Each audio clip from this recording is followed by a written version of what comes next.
Urodziłam się 26 marca 1941 roku w Rostowie pod Millerowem. Myślałam, że Rostów to jest małe miasteczko i w ogóle myślałam, że Millerowo to jest małe miasteczko. To się okazało, że nawet Millerowo jest ogromnym miastem uniwersyteckim. Może przez ten czas się takim stało, bo ludzie z tego Millerowa do mnie się odzywali, jacyś historycy. Ale ja pamiętam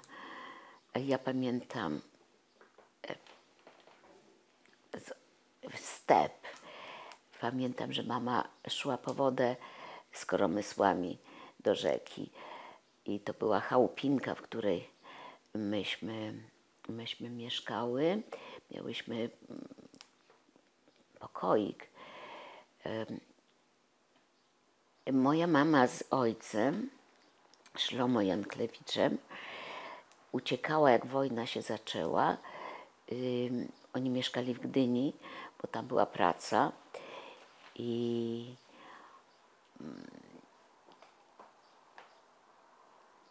tak, poznali się gdzieś w Łodzi.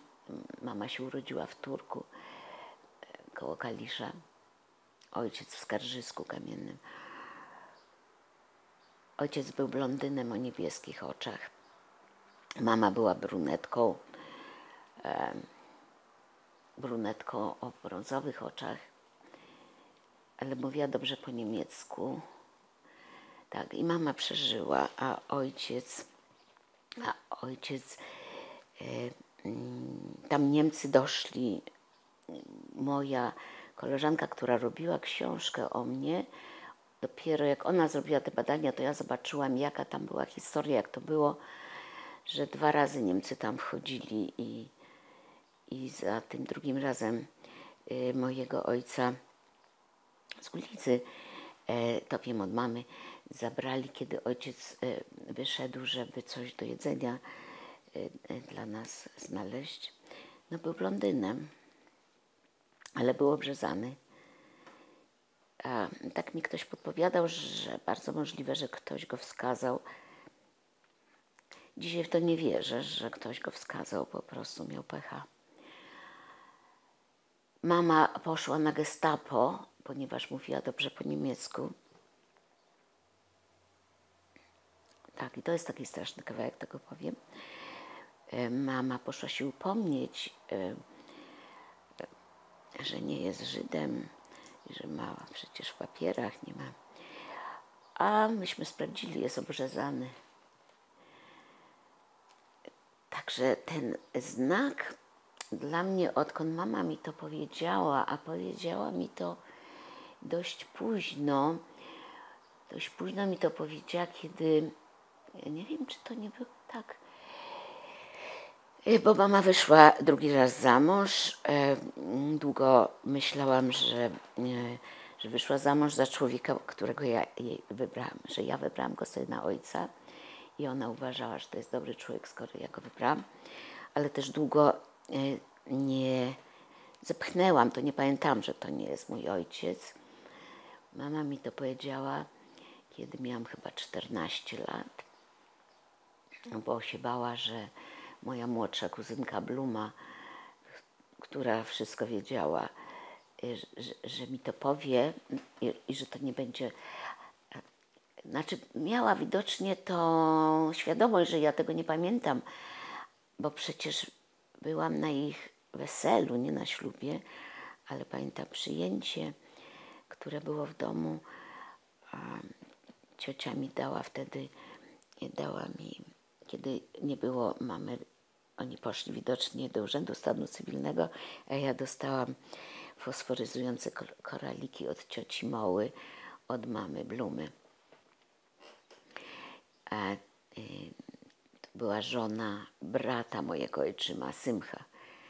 Mój ojczym nazywał się, całe życie wiedziałam, że się nazywa Henryk, dopiero jak umarł, to się okazało, że się nazywał Hune. Jego mama Lea, i to była jedyna babcia, jaką ja znałam. Jakoś wiedziałam, że, znaczy była dla mnie babcią, ale była taką babcią, to była babcia intelektualistka, babcia czytająca, czytała i mojego brata trzymała na kolanach i on tak spadał, a ona w tej książce. Więc to nie było to, że nie dostałam od niej czułości, bo byłam przyszywana, ale po prostu była inna. Była inna. Ja tak skaczę, ale będę wracać, dobrze? Będę wracać, bo chyba powinnam powrócić do tej Rosji, gdzie się urodziłam i mówiłam po rosyjsku, oczywiście, bo ze wszystkimi dziećmi mówiłam po rosyjsku. Jak przyszedł czas, że w Polsce Polska została wyzwolona, mama się pakowała, mnie pakowała, z tego czasu mam zdjęcie. I tak, ja byłam zafascynowana, że jedziemy do Polski i pierwsze, co mnie interesowało, to jak po polsku cukierki. I bardzo mnie to bawiło, że cukierki, jak te konfety jest takie naturalne, a tu cukierki. Te 5 lat w Rosji, mnóstwo wspomnień, ale nie ma się to nic do żydowskości, więc to nie będę się zanurzać. No, malowałam z tych wspomnień dzieciństwa taką serię zrobiłam, która się nazywała Wszystko się łączy. Nie dokończyłam jakby spisu tematu, który sobie zrobiłam. On jeszcze czeka, ten spis tematów. Tak, natomiast powrót do Polski takim wagonem towarowym na półce. Myśmy chyba mieszkały na najgórniejszej półce mrocznej i z tego czasu różne takie drobne wspomnienia, ale takie koszmarne, jak mama wysiadła na jakiejś, to nie stację, tylko przecież tak się zatrzymywał ten pociąg i mama wysiadła po wodę i pociąg ruszył i 2 młodych ludzi mamy tak wrzucili do tego, ciągnęli ją za ramię i wrzucili. Ale ja nie miałam strachu, ja nigdy nie miałam strachu, ja dopiero po czasie, tak, jak sobie to przypominam, to przychodzi do mnie taki, co by było gdyby, ale chyba dostałam taką duszę, bo jestem dzieckiem miłości. Dostałam taką duszę nie bojącą się. Też trochę mamę oskarżałam o to, że ona zrobiła wszystko, żebym ja nie miała na sobie tego cienia Holokaustu. Ja długo się nie czułam dzieckiem Holokaustu. Moja córka dopiero mi to uświadomiła. I moja córka się zajmuje Holokaustem. I troszkę tak mam poczucie winy, że gdyby ja wcześniej, to może ona by w ten temat nie właziła, a to tak genialna osoba i mogłaby robić różne rzeczy dobre. No ale ktoś musi się tym zajmować, to ona się tym zajmuje. Tak, i przyjechałyśmy z mamą, wyładowali nas w Friedlandzie, które potem było Mieroszowem. Piękne miejsce. Ale ja w ogóle nie umiałam też widzieć takiej nadzwyczajności, takiej różnicy. Tam w tej lepiance, miałam szczęśliwe dzieciństwo, bo byłam z mamą i myślę, że byłam, tak, zawsze byłam szczęśliwym dzieckiem. I w tym Mieroszowie zamieszkałyśmy my z mamą w mieszkaniu na początku z wdową niemiecką, z 2 dzieci. Więc jak tam było 2, to po paru dniach mama patrzy, a ja po niemiecku. Miałam się od kogo polskiego jeszcze uczyć. I to było fajne, ale w pewnym momencie oni znikli, bo przecież wysiedlili tych Niemców. niestety. I też mama wyszła za tego Henryka Hune, Żelechowera i zamieszkałyśmy w sąsiednim domu. Byłam tam z Moniką Braun zresztą, która pisała o mnie. Bałam się dosyć, tego się bałam, że mi się zburzy ten piękny obraz z dzieciństwa.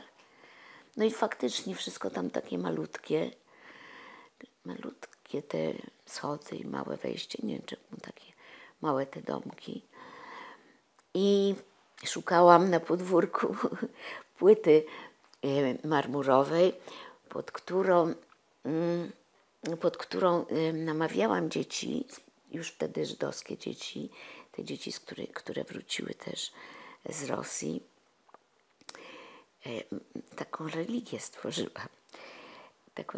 stworzyłam, że jak się czegoś pragnie, to się staje, tylko trzeba pod ten marmur włożyć coś jako, taki miałam pomysł, ofiary. Ja myślę, że to tak atawistyczne myślenie jest, że dziecko bez żadnej wiedzy o tradycji jakichś takich religijnych, o tradycjach, że to się po prostu czuje. I sama w to wierzyłam bardzo głęboko. W ogóle byłam takim mistycznym dzieckiem. Może dlatego, że dużo sobie byłam zostawiona sama, bo w takim miasteczku nikt się nie boi o dziecko. Dziecko wychodzi i są pola, i są lasy, i się chodzi. Ale ja miałam poczucie, kiedy byłam sama, to miałam poczucie, że przy mnie jest obecność. I tą obecność dzisiaj bardziej przyzywam, albo nawet nie przyzywając, w malowaniu jakby wiem, że to nie jest, że ja maluję, że dzieje się coś w czasie tego procesu malowania, że to myślenie jest jakieś, że ja tylko robię krok, a ten proces jest jakimś takim tajemniczą sprawą współdziałania. I myślę, że to poczucie sprawiało, że ja szukałam jednak jakiejś religii konkretnie. Znaczy, nawet nieświadomie, ale że ja natykałam się na coś, na co byłam gotowa. I tak, no najchętniej to bym już skoczyła do dorosłości, kiedy właśnie, bo na pewno pan wie, że ja w chrześcijaństwo weszłam. Nie, ha. Tak. Póki byłam dzieckiem, to przecież miałam taki wgląd, że w tym mieszkaniu, gdzie mieszkałyśmy z mamą, były po niemieckie książki. I trzy, albo nawet 4, to nie wiem co, 4 była coś innego, ale było średniowiecze, renesans i barok. I takie po niemieckie albumy z wklejanymi reprodukcjami, co po latach się okazało, że to są reprodukcje z Wiednia, z Künstler Museum. I ja to oglądałam w kółko, nie miałam żadnych dziecinnych książeczek. Oglądałam to w kółko. Mało tego, miałam taką potrzebę rozdawania, więc odklejałam delikatnie, gdzie się dawało obrazki i dawałam. Mama się o to złościła, ale to było jakieś bardzo silne we mnie, taka potrzeba dawania.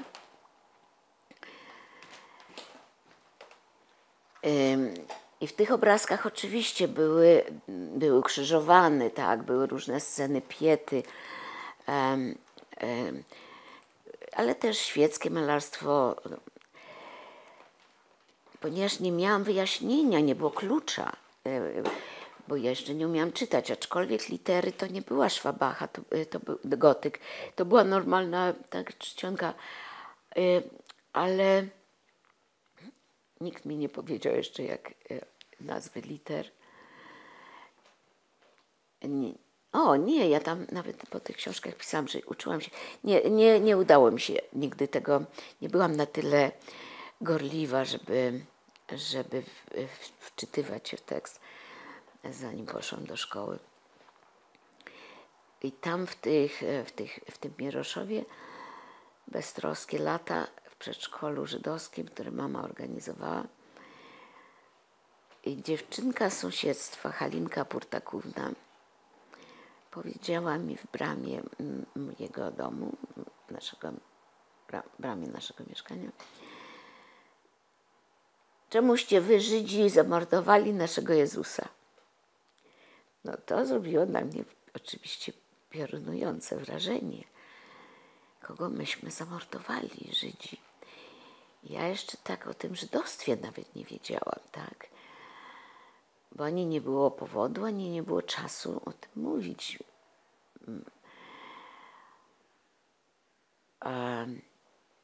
Pobiegłam do mamy, ale nie pamiętam żadnej odpowiedzi. Ja przypuszczam, że mama nie znała odpowiedzi, bo mama nie miała kontaktu z chrześcijaństwem. Owszem, mama chodziła do szkoły, gdzie chodziły Żydówki, Polki i Niemki w tym Turku, ale ci Żydzi się nie zagłębiali w to, w co wierzą chrześcijanie. Ci Żydzi nie wiedzieli, że oni uważają, że my mamy Stary Testament. Ci Żydzi nie wiedzieli o Nowym Testamencie. Ci Żydzi, teraz wiemy, o czym wiedzieli. Ci Żydzi tylko wiedzieli o swojej Torze.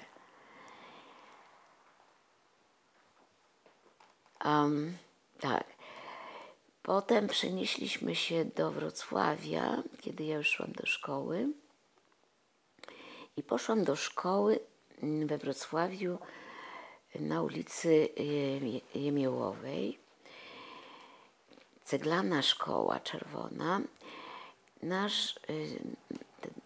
Kamienica, w której myśmy mieszkali, była jak taki ząb wybitej szczęce, jedyny budynek cały. I tam mieliśmy ogromne mieszkanie z 2 balkonami.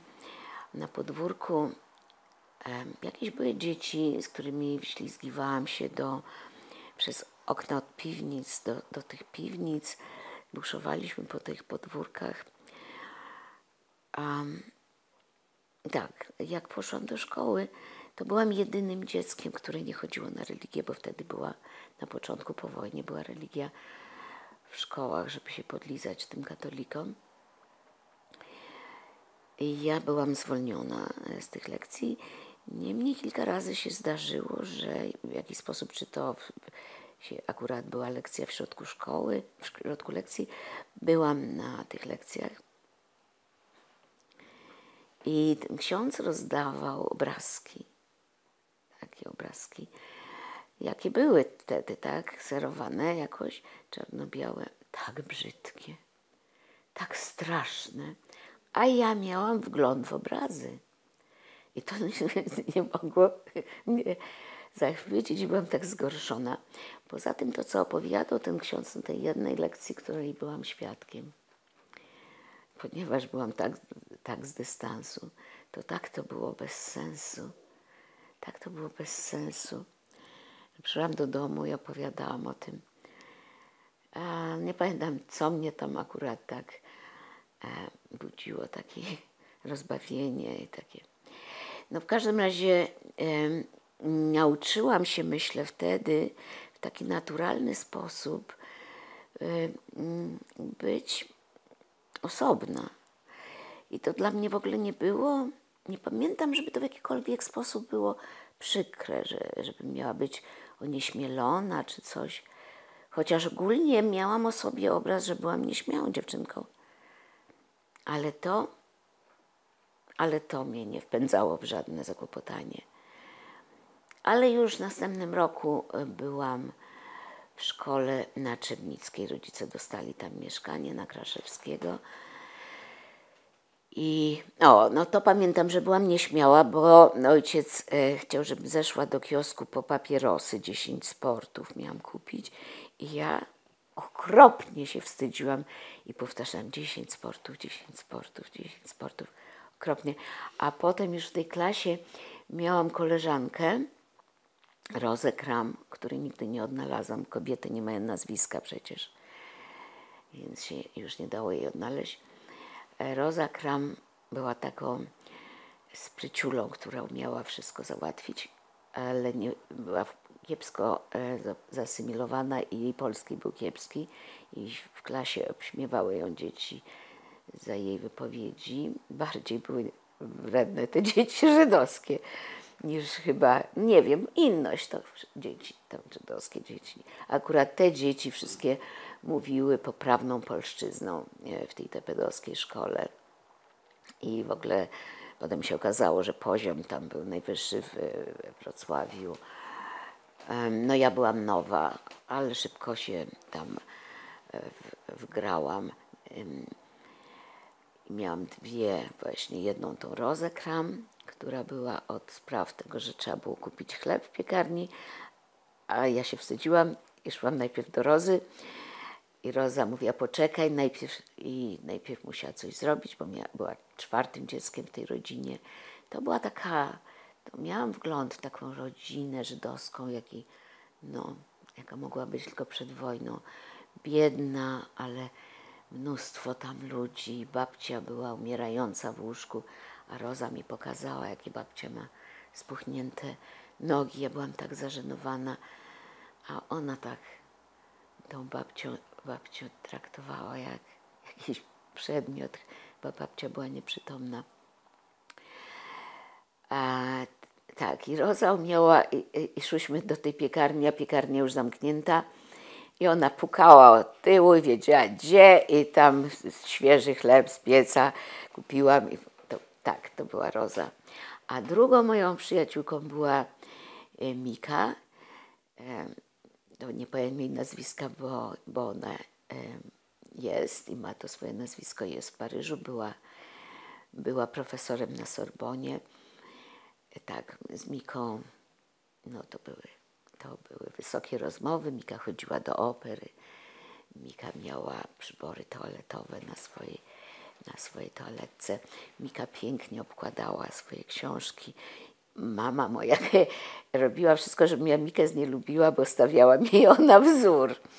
I jak to Mika umie pomyśleć o tym, jaką sukienkę sobie należy uszyć, bo moja mama szyła. Zresztą w tej Rosji też przeżyła dzięki temu, że szyła ludziom. Mało, że szyła,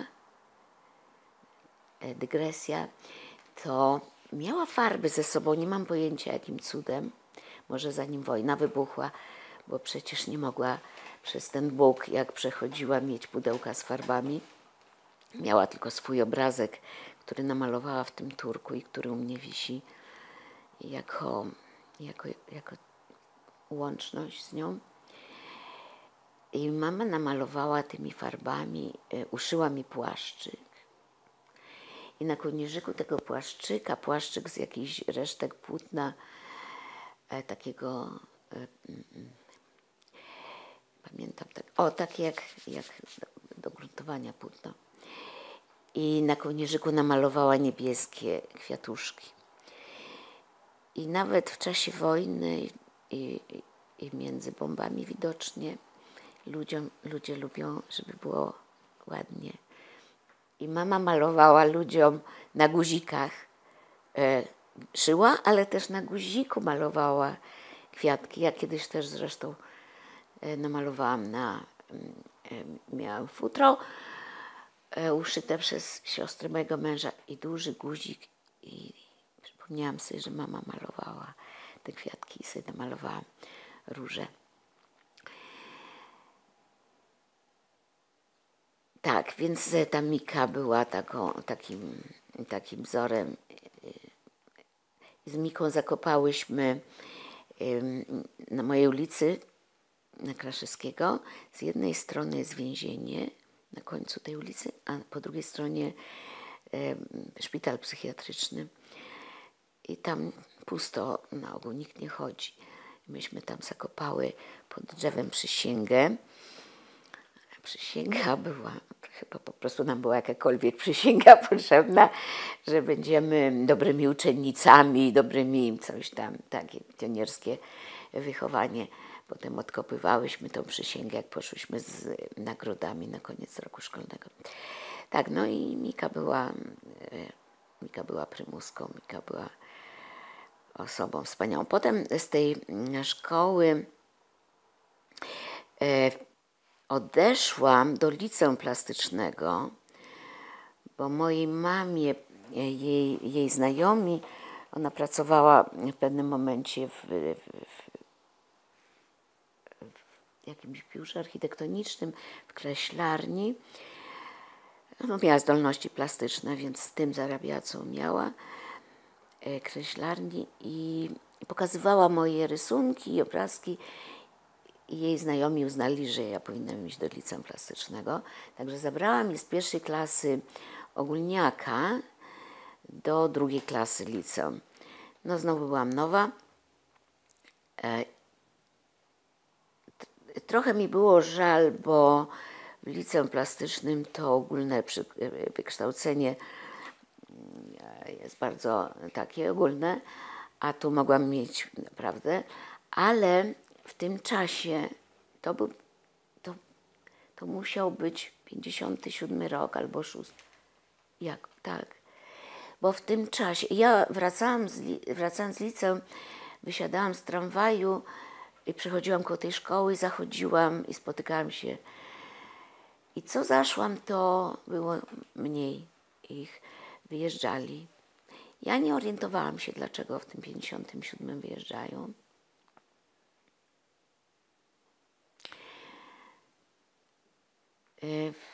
Poza Miką i jeszcze jedną dziewczynką wszyscy wyjechali do Izraela. Jeden kolega wyjechał do Stanów i myśmy się odnaleźli dzięki temu, że kiedyś taki był miesięcznik Polska propagandowy, który głównie pokazywał ziemię zachodnie jako Polskę, Wrocław i Szczecin. I w jednym z numerów, chyba kilka razy było o mnie, bo byłam aktywna i było o mnie, a moje nazwisko jednak pozostało, bo zachowałam to, że Lechower, chociaż byłam straszliwie zakochana w tym Aleksiunie i strasznie chciałam mieć to nazwisko jego, bo to wtedy naprawdę nie było tego trendu, chociaż mój profesor podpowiadał mi, zostaw jego nazwisko, ty pracuj na swoje. No ale jednak.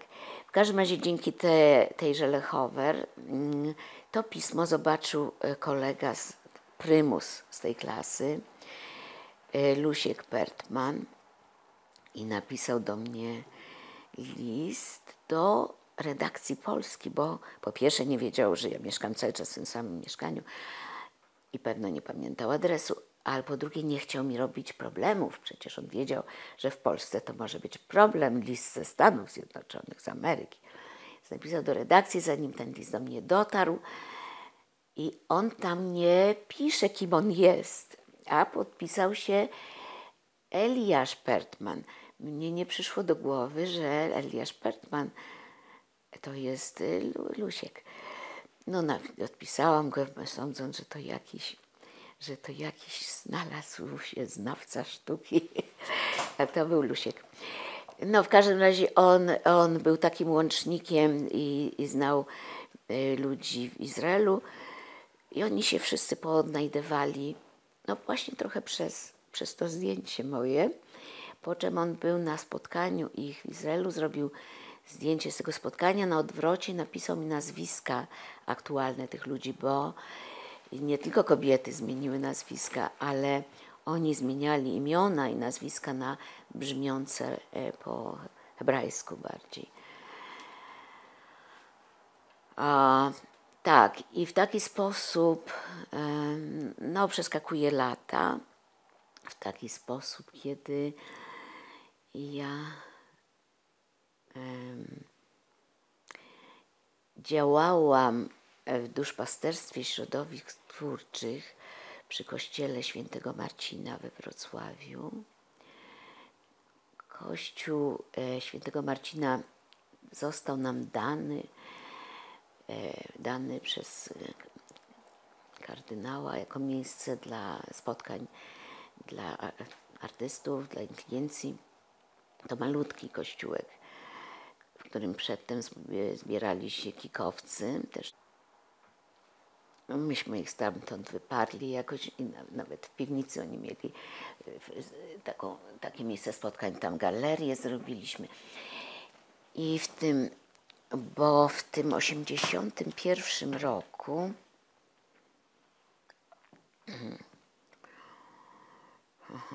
jak to skrócić?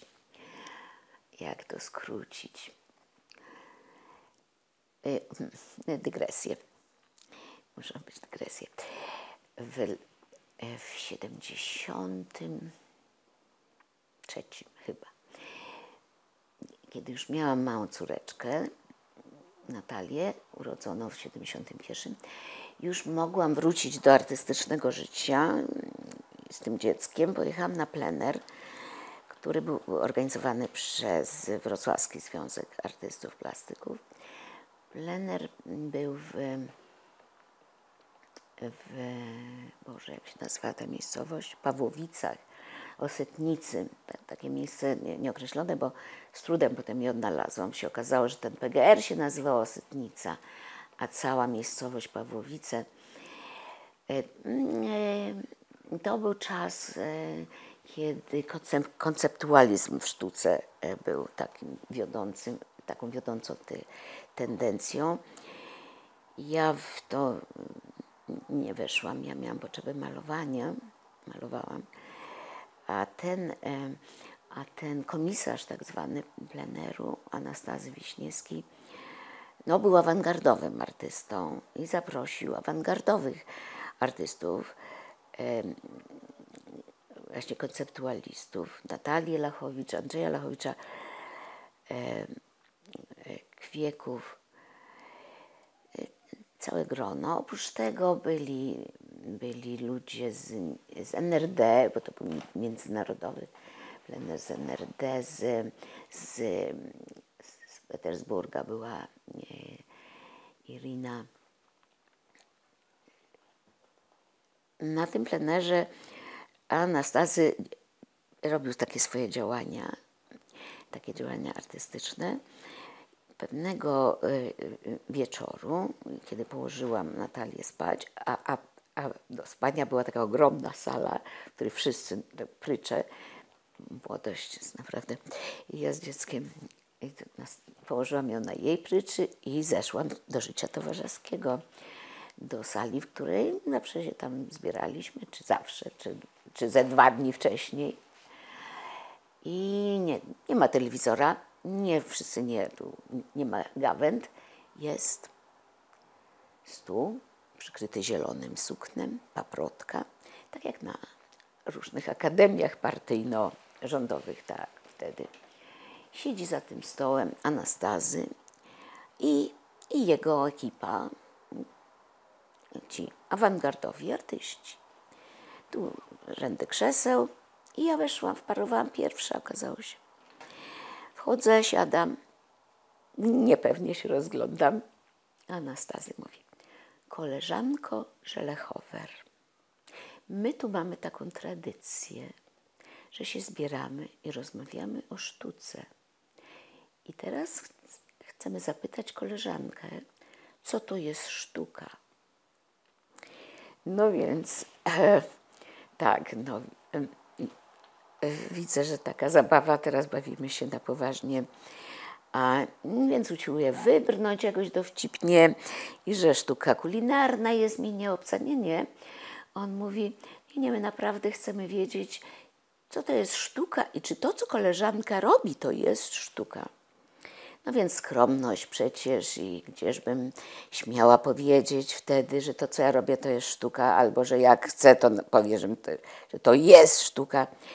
Tylko się zaczęłam krygować. Na szczęście następną osobą, która weszła, siedział tam już papież krytyków, Jurek Ludwiński. Jurek coś tam próbował szemrać, tak, Mira, tak, Mira. No, ale na to wszedł Janusz Styczeń, to był poeta, niedawno zmarł. Janusz Styczeń wtedy był tak szczyt awangardy wrocławskiej poezji. Brzydki Janusz był, jak może być tylko brzydki poeta. Był pucłowaty i taki szczeciniasty i blondyn był. No poeta. Janusz zapytany o to samo. Poważnie, kolego Styczeń, my tu i co to? Janusz bez wahania, kołysząc się, odpowiedział, co zapamiętałam na zawsze. Sztuka to jest model równoległy do tajemnicy. Benz.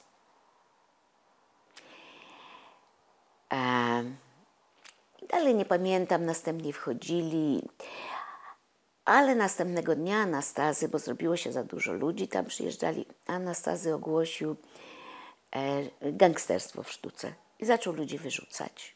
I mówił, panie tam, pan już od dzisiaj nie jest członkiem pleneru, proszę wyjechać. On nie miał tyle pieniędzy, znaczy tyle, co pana zapraszał, ale ani się nie krygował, ani nic, zrobił z tego coś, akcję, teatr.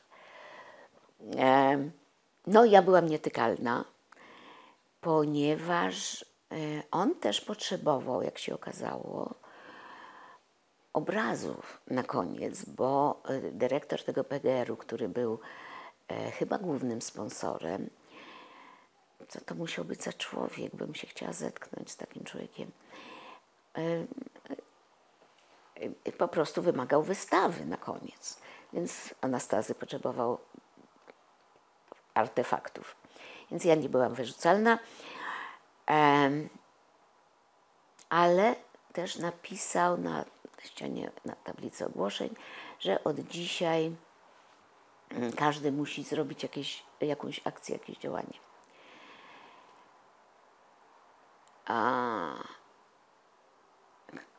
I no to tak, ale ja jestem przecież baran i barleczna bardzo. Jak coś jest na przekór, to natychmiast muszę to zrobić.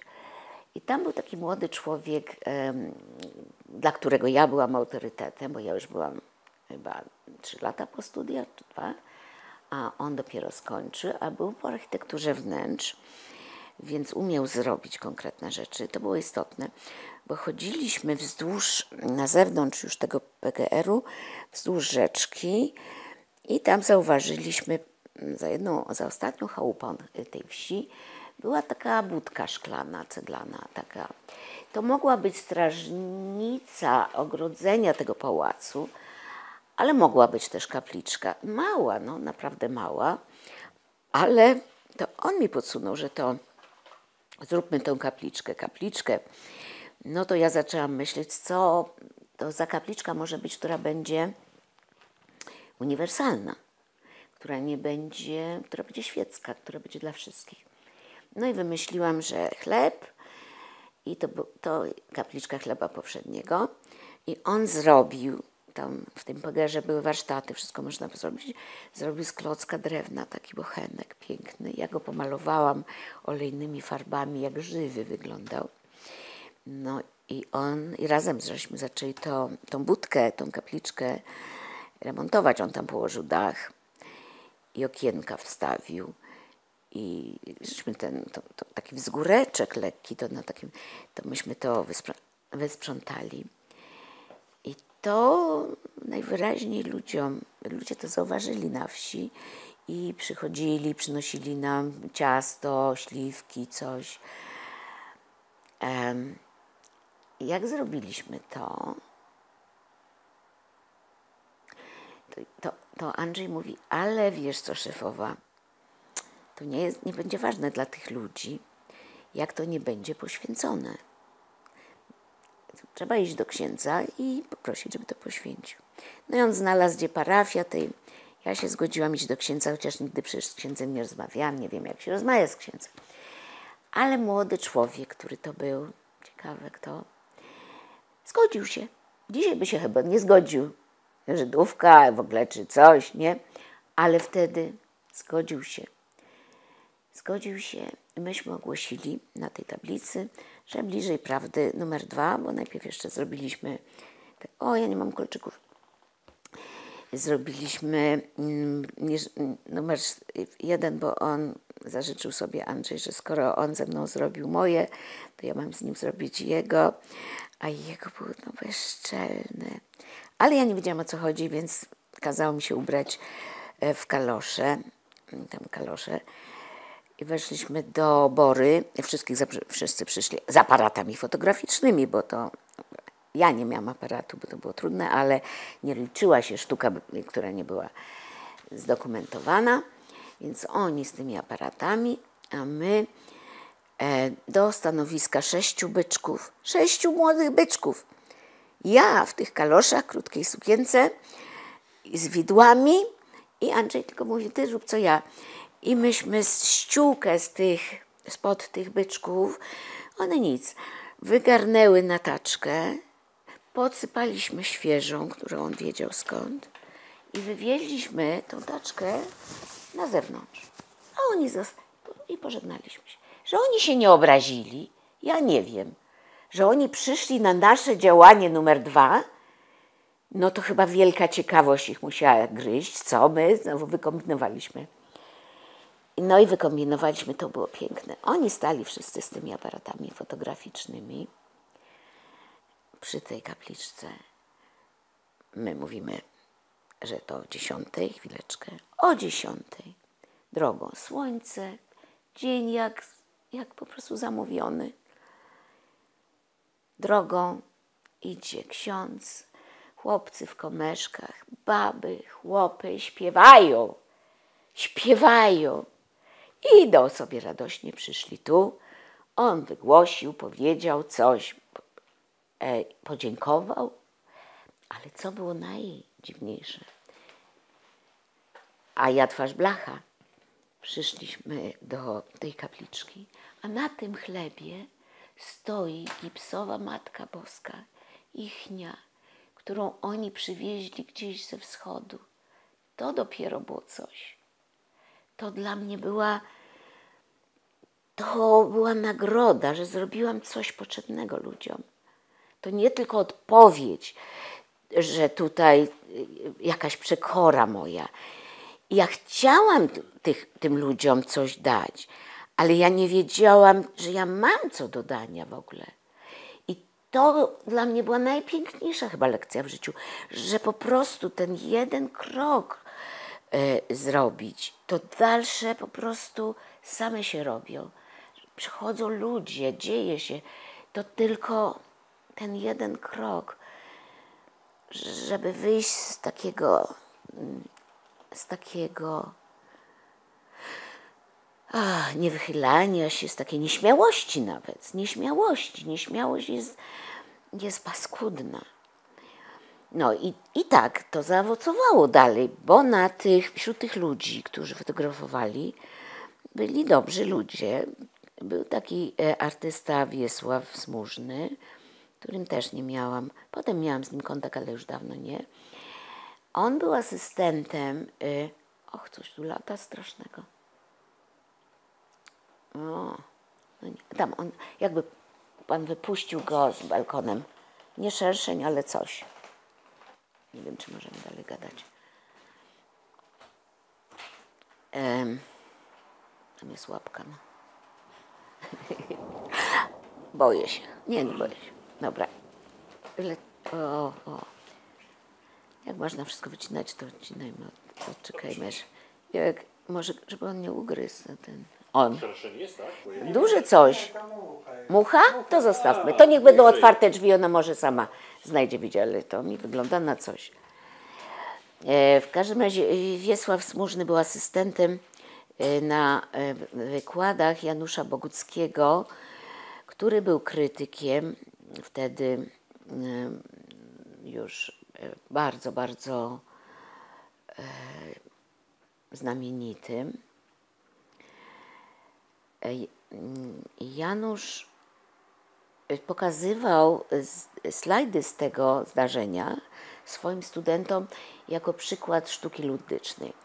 Mało, że tak to zobaczył, to w pewnym momencie Janusz podsumował, widział, że wielu artystów w Polsce w jakiś sposób dotyka tematu sakrum.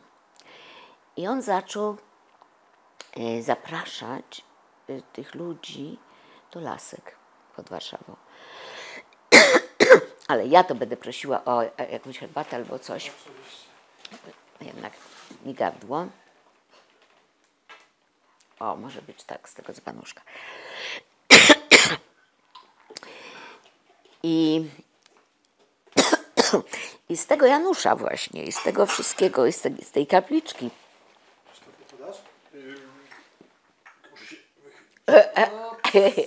I ja się wychylę. Dzięki.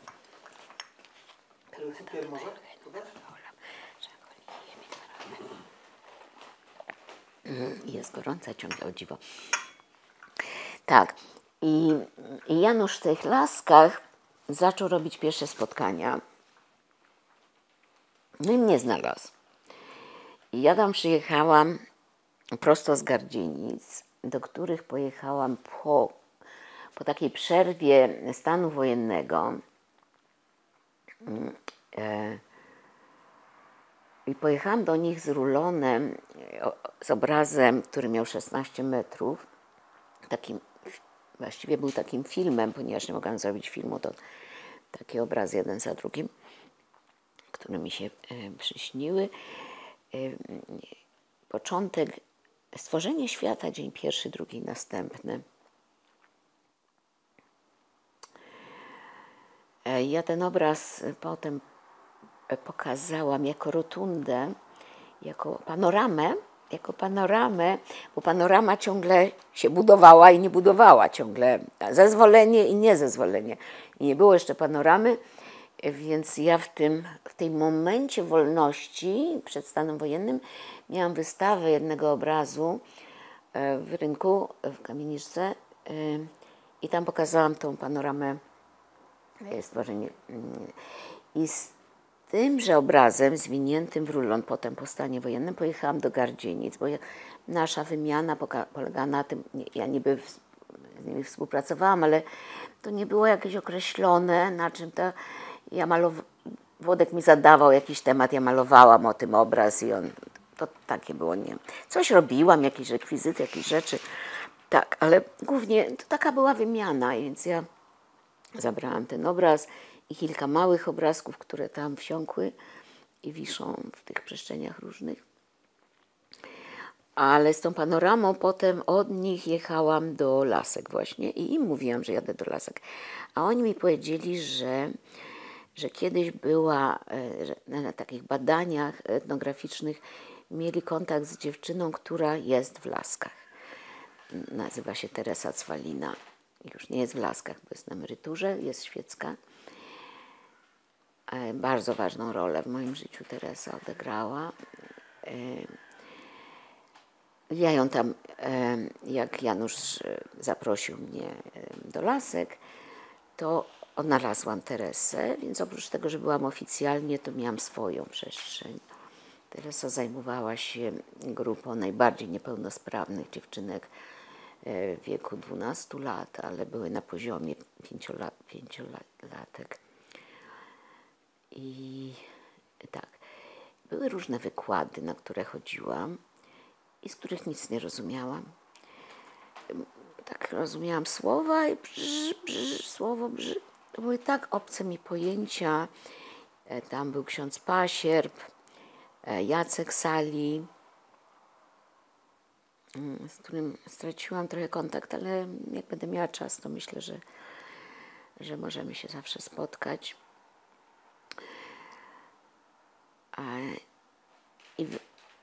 I robiłam, i robiłam z Teresą.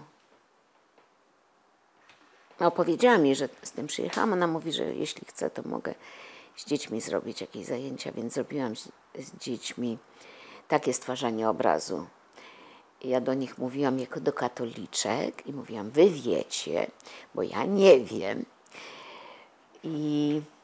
I one zrobiły piękny obraz, długo go trzymałam, może nawet gdzieś jest w moich jakichś archiwach, obraz ze szmatek, który dostałam z pracowni krawieckiej od sióstr. I tak, wczoraj mi się to przypomniało, bo o tym mówiłam na spotkaniu o książce, którą mi miasto wydało, o tym, jak to właśnie dziewczynka zrobiła księżyc, że niekoniecznie trzeba widzieć, żeby coś stwarzać, z czarnego aksamitu. I ja się pytam, dlaczego? A ona mówi, bo jest taki przytulny. Bo ten aksamit był przytulny i to jej się kojarzyło z nocą, czyli z księżycem. Ona nie widziała nigdy księżyca. Więc te laski stały się dla mnie taką szkołą. Też potem z córką moją tam byłam, też miała do czynienia z tymi dziewczynkami. Prosiłyśmy ją, żeby zagrała na pianinie. Ona nie chciała, a potem ona nas ofuknęła. Jak mogłyście mnie prosić? One nie mają, bo na ogół są z domów takich i mają krótkie włosy ze względu na higienę. A Natalia miała warkocz i jeszcze była z mamą i ona jeszcze gra na pianinie? To jak możecie tym dziewczynkom to robić? Więc myślę, że to dla mojej córki też była niezła szkoła takiego kontaktu. I potem z tą Teresą wymyśliłyśmy, bo naprawdę to z nią,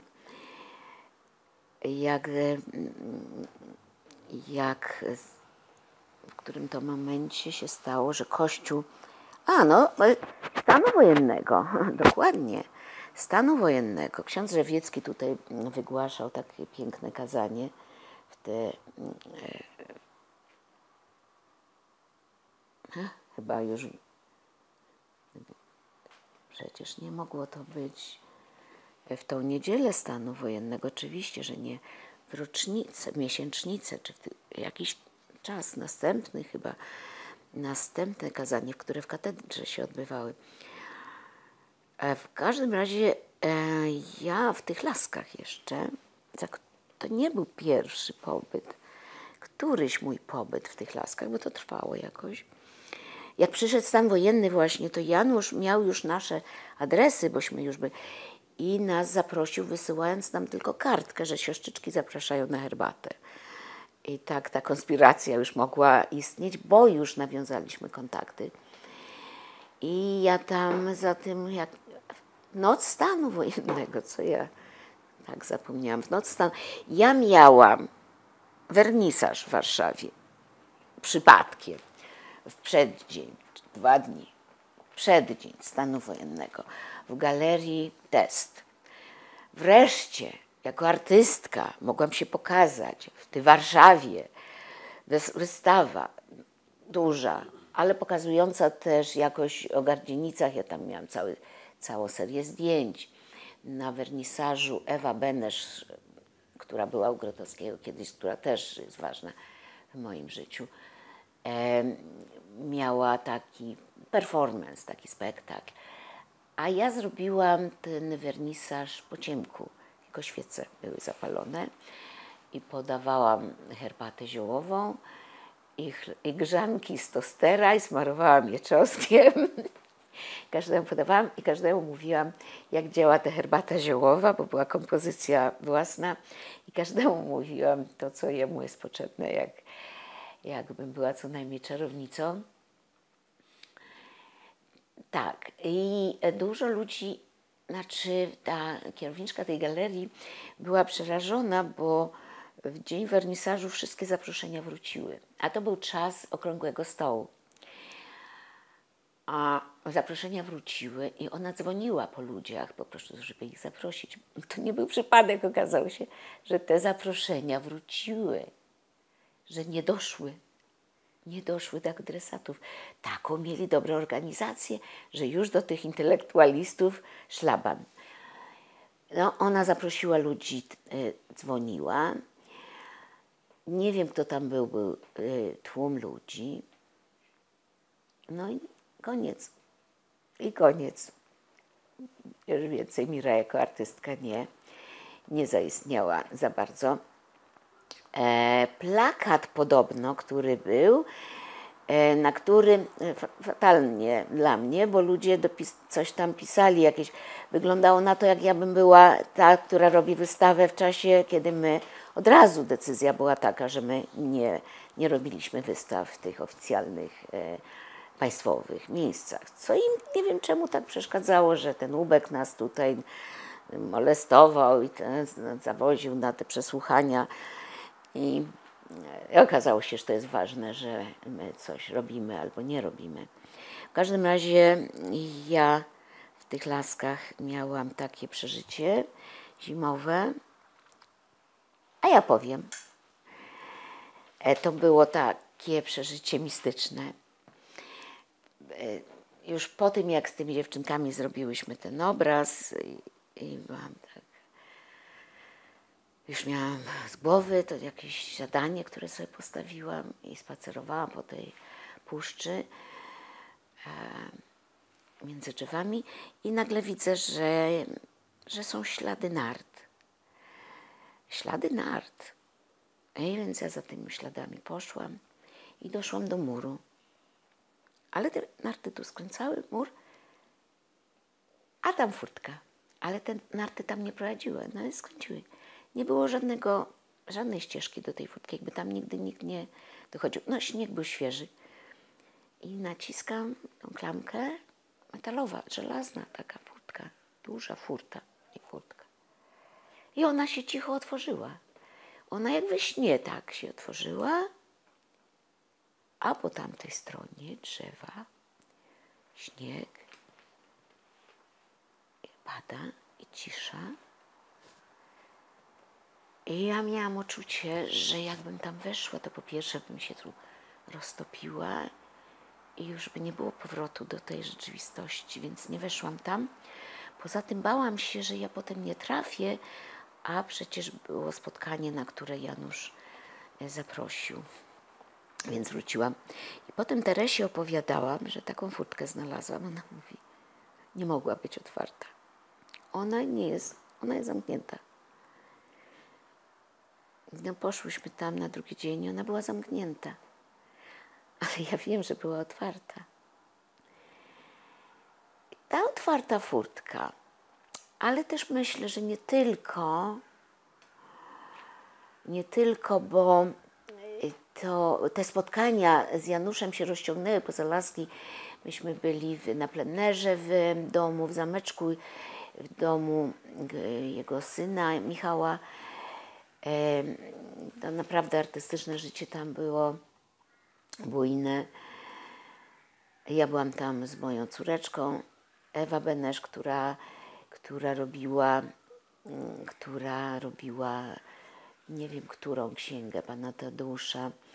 Ludzie ze wsi zaproszeni. A ja malowałam portrety tych ludzi ze wsi i zrobiłam razem taki kalendarz zodiakalny. Każdy był w swoim znaku namalowany. No i te Ewy recytacja pana Tadeusza dla tych. Ewa chodziła z tym panem Tadeuszem po wsiach długo i nadal chyba to robi. Przyjeżdżała we Włoszech, działała, przyjeżdża do Polski z tym panem Tadeuszem.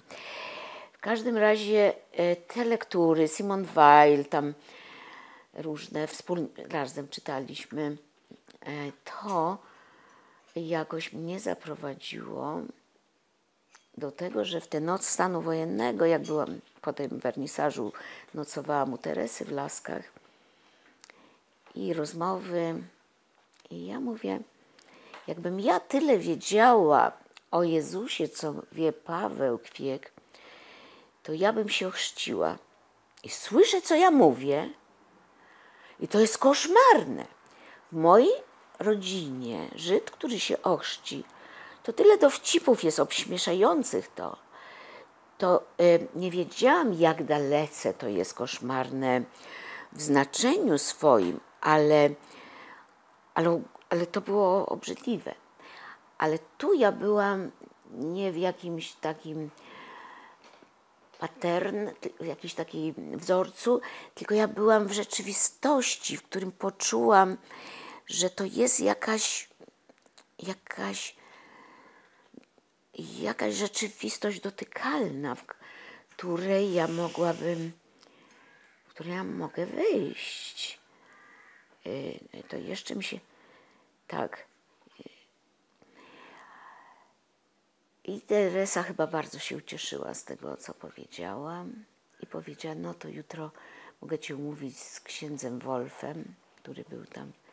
No ale jutro właśnie rano przybiegło jakieś dziecko mnie zawiadomić, że muszę szybko wyjeżdżać, bo to właśnie był 13 i że do lasek są przywożeni różni ludzie z Warszawy, których trzeba ukryć i że ja się muszę zabrać. Poszłam na przystanek i przystanku nie ma. Stanęłam tam, gdzie był ten przystanek i przyjechał autobus, Bogu dzięki się zatrzymał, ponury kierowca, wszyscy milczący. Nic nie wiadomo było, co się dzieje, stan wojenny, co to znaczy. Radio, nic, telefon, nic. A na dworzec, tylko wiedziałam, już nie wiem skąd wiedziałam, że o 10 jest godzina milicyjna. A przyjeżdżałam do Wrocławia, nie wiem jak to się stało, w każdym razie, że ktoś po mnie wyjechał nawet samochodem na dworzec, a mój mąż wtedy był rektorem Akademii Sztuk Pięknych i nasza córeczka, on był tam, a ona była sama w domu. No w każdym razie tam też było skomplikowane, ktoś go ostrzegł jednak, no tam się działo co się działo. I ja przyjechałam z tym pomysłem ochrzczenia. No więc poszłam do najbliższej parafii. Stan wojenny, a ja mam ten pomysł ochrzczenia. I w ogóle te wszystkie lektury cały czas we mnie są. A tam oblaci na tych Popowicach, gdzie mieszkaliśmy. Każdy jeden, jakiś... Nikt nie wyglądał normalnie. Wszyscy byli jakieś albo chudzi, albo grubi, albo jacyś specjalni. I ze mną nie chcieli rozmawiać w ogóle. I poradzili mi, żebym szła na Ostrów Tumski nawet nie było wtedy duszpasterstwa, przecież środowisko. Gdzieś poszłam, coś próbowałam. Nie wyszło z tego nic. Ale potem właśnie się okazało, że grupa ludzi, artystów zaczęła działać i założyła Komitet Pomocy Charytatywnej na Ostrowie Tumskim i takie różne zwane ciotkami rewolucji osoby te duszpasterstwo zaczęły montować. Był w tym również Kazimierz Braun, reżyser teatralny, z którym ja robiłam już kilka realizacji i kilka prób realizacji, to osobne przygody są. Z Kazikiem miałam bardzo złą przygodę, w teatrze, w której naprawdę moja scenografia istniała, już ktoś inny ją kontynuował, ponieważ nie byłam miła dla tłumacza tej scenariusza. I Kazik zrobił zebranie u siebie w domu. I ja dostałam też wiadomość.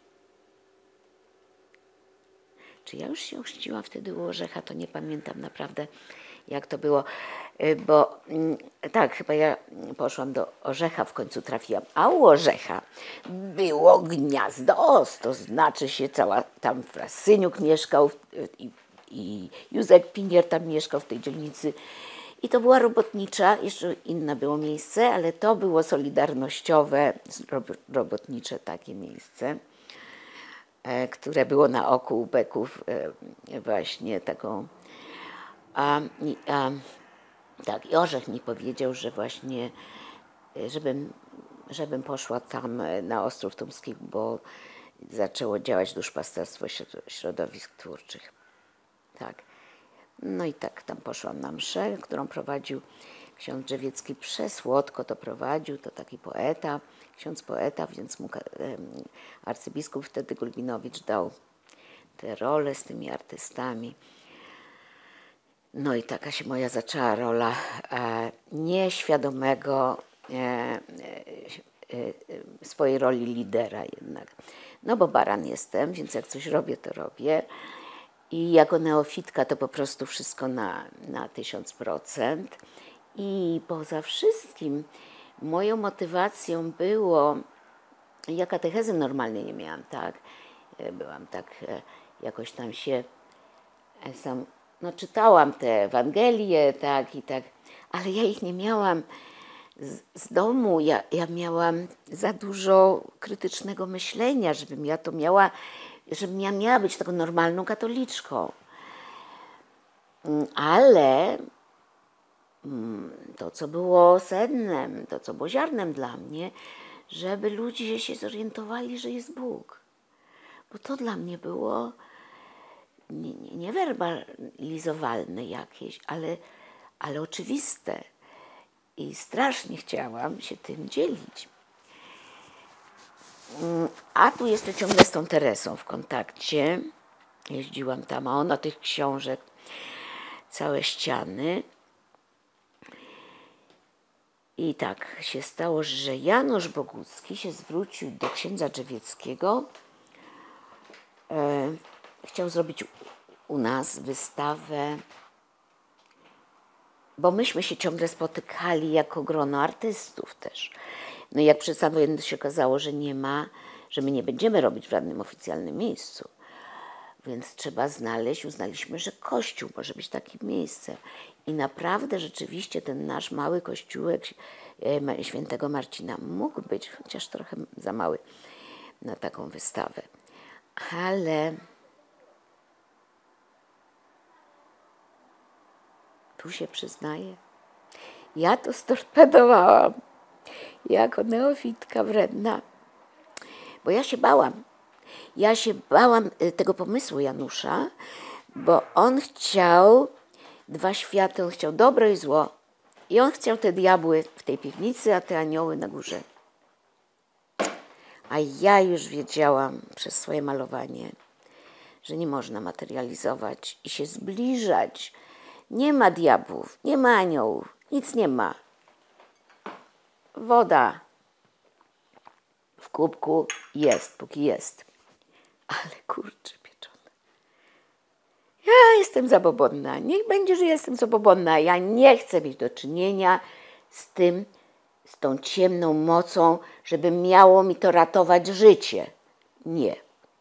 I wtedy ten strach zaprzęgłam. I jak Drzewiecki się zastanawiał, co, bo do niego również przyszli, to wszystko się łączy. W tym czasie przyszli do niego tacy artyści znamienici, Konrad Jarocki, już nie żyje właśnie, i Józef Hałas. I chyba ktoś trzeci był, ale nie pamiętam. Ci dwaj byli dla mnie znaczący, więc ich pamiętam. Z pomysłem, żeby właśnie w kościele kontynuować wystawę, która w czasach Solidarności miała miejsce, wystawa młodych. Zasada była tylko taka, że do 30.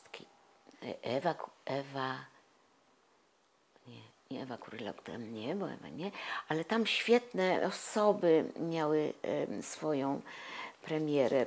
Osoby, które stały się naprawdę znaczącymi. Izabela Gustowska, jej praca, Izabela Gustowska, genialna artystka. I ponieważ już to było biennale i wypadał czas na tą wystawę, I Konrad prosił księdza, żeby to było w kościele. I ja namówiłam księdza, żeby zrobić tą raczej wystawę młodych, a nie robić tej wystawy Janusza Dobro-Zło. Nie mogę tego oceniać, czy to było dobrze, czy niedobrze. Taka była moja świadomość wtedy.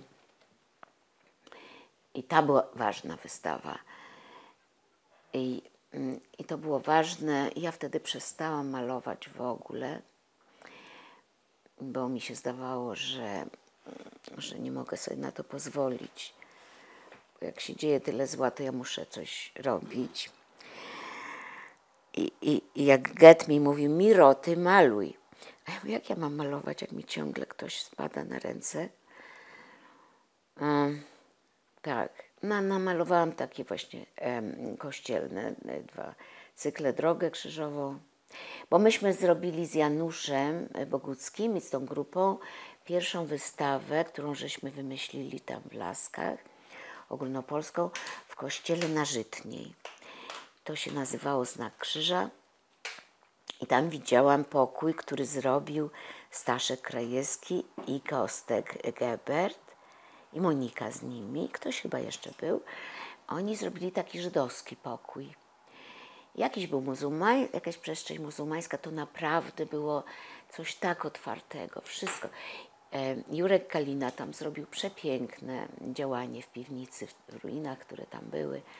Zrobił ostatnią wieczerzę, tylko zostawiając te ruiny i tylko uzupełniając to siedzącymi postaciami. A ja tam zrobiłam, była wieża, więc ja do tej wieży zrobiłam Drogę Krzyżową, która tak się pięła w górę. Oni zrobili tam potem schody, więc jednak można było wchodzić. Drogę Krzyżową, którą próbowałam zrozumieć. Ale był to paskudny obraz. Obrazy jak gliniaste i ciężkie. Dużo paskudnych obrazów zrobiłam. Wczoraj Mariusz Szczygieł mnie pytał o to, czy mi się zdarzyło zrobić obrazy, z którymi bym się kłóciła i jaki był ich los. A to można było włączyć. Nie wiem, gdzie się znajduje ta Droga Krzyżowa, chyba w jakimś kościele. Drugą Drogę Krzyżową zrobiłam dla tego księdza Drzewieckiego do kościoła. Nie, pokazałam w Marcinie, a on ją zabrał do swojego kościoła w swoim miasteczku. Także 2 drogi krzyżowe i zrobiłam ciąg obrazów w kościele na Grzyckiej, Tajemnice Różańcowe. Tam architekt mi zaproponował 5 obrazów, 5 wnęk było. I ja się zastanawiałam, czego jest 5, czego jest 5. Po 5 jest Tajemnic Różańcowych, 3 po 5. I zrobiłam. I Jezus tam był w Tałesie. Jezus był w Tałesie z brązowymi tymi paskami, bo nie wiedziałam, bo mi pasowało do obrazu brązowe, a nie czarne. I w ogóle zrobiłam takie rzeczy. Tam to ofiarowanie Jezusa. To ja wiedziałam, że ofiarowanie Jezusa 8 dnia to jest obrzezanie. No to jest obrzezanie. Że ten 12-letni Jezus, który z mędrcami dyskutuje, pozował mi do tego syn moich przyjaciół, Jasiek Wilk, który nie żyje. Jasiek Wilk jako Jezus 12-letni dyskutujący, to jest bar micwa. I przez te tradycje ja zobaczyłam żydostwo, tak? Więc jak w pewnym momencie właśnie, tak, zrobiliśmy 2 takie drogi krzyżowe, te sympozja w kościele Świętego Krzyża. 2 sympozja z wystawami, tak jak chciał Konrad Jarocki. Była wystawa młodych do 30, a ja uważałam, że ludzie nie mogą patrzeć na obraz musi się coś dziać, co im ten obraz pozwoli zobaczyć, klucz jakiś. Więc wymyśliłam, że musi być sympozjum. I w ogóle uważam, że sympozjum było dla mnie ważniejsze, bo spotkanie, bo ludzie potrzebują słowa, bo słowo jest ważniejsze. Wczoraj taki krytyk, który był w tym spotkaniu i mówił o tym, że Mira maluje, a tu słowo jest ważne, a słowo na początku, to chrześcijaństwo mówi, że na początku było słowo. To można nad tym dyskutować, ale naprawdę to wiem, że ludziom potrzebny jest klucz, że ludziom potrzebna jest jakaś pomoc w tym, żeby się nie czuli oddzieleni od obrazu, który jest od nich mądrzejszy, żeby zobaczyli, że nie jest mądrzejszy, że oni mogą go odczytywać jak umieją. I zaczęło się. No i to mi w tym Teresa pomogła, bo ona była w tym świecie takim intelektualno-kościelnym. I ja zaprosiłam księdza Tischnera i właśnie Jacka Salija i Andrzeja Kłoczowskiego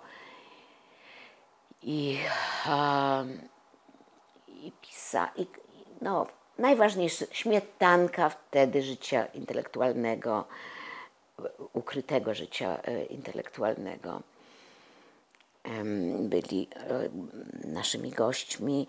Ludzie chcieli, ile to było roboty, bez pieniędzy, bez telefonów. Bardzo mało ludzi, było tak małe grono ludzi, które chciało współpracować. Mój mąż był na tych spotkaniach, to on był raczej takim katalizatorem uspokajającym atmosferę. On już był po tym, jak to rektorostwo się skończyło i on był dosyć wypalony. A ja jak już się podjęłam, no to już to musiało to. Pierwsza droga i prawda. Tytuł nadał Konrad, który też ma chyba żydowskie korzenie, ale nigdy tego nie był ciekaw, więc nie ma sensu o tym mówić. Konrad to jest z Ewangelii, ja jestem droga i prawda. I droga i prawda zostało.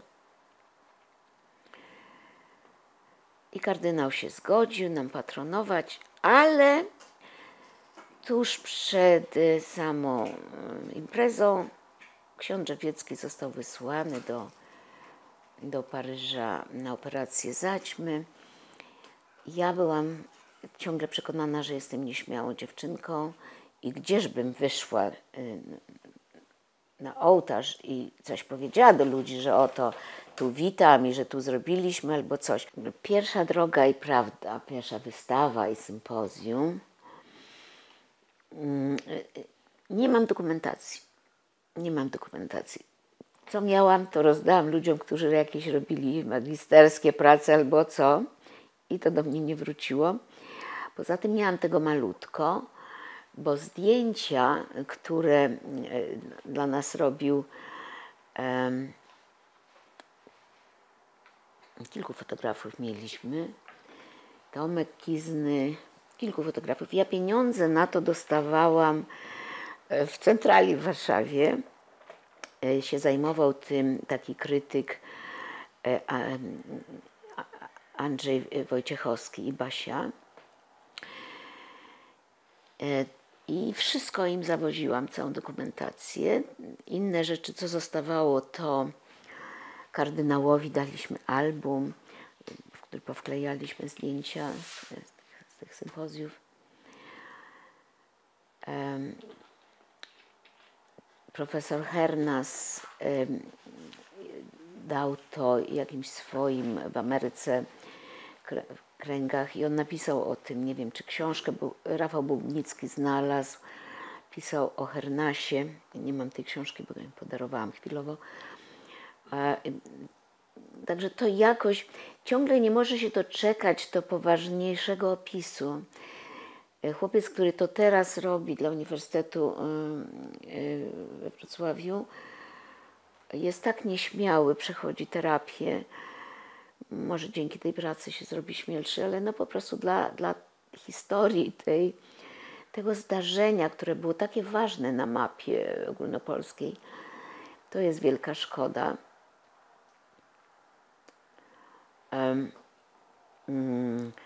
Drugie było jeszcze bardziej huczne i ja spałam w mieszkaniu księdza, żeby mnie nie złapali, jak ksiądz też wyjechał gdzieś.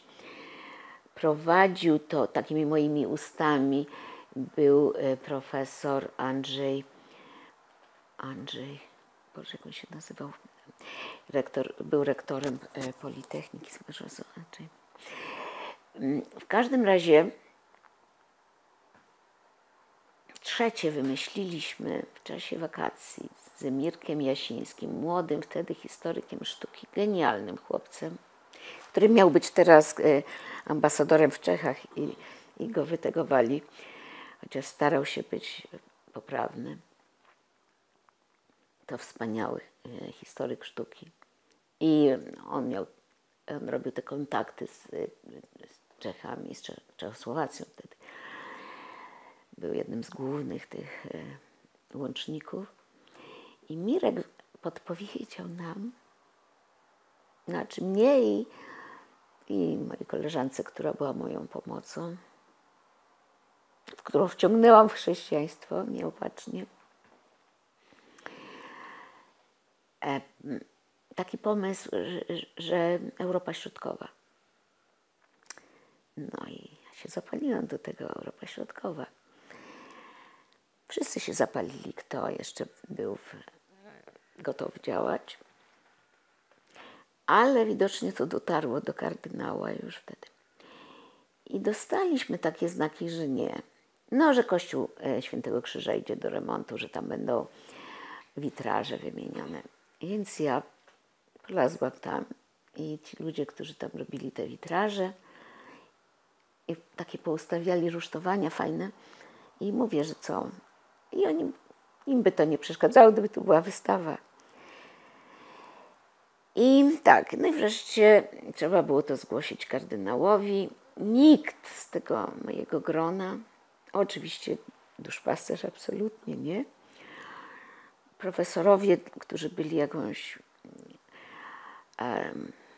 gwarancją, wycofali się i z lat, i Czesław Hernas, już nie pamiętam tych autorytetów, którymi myśmy się wtedy wspierali.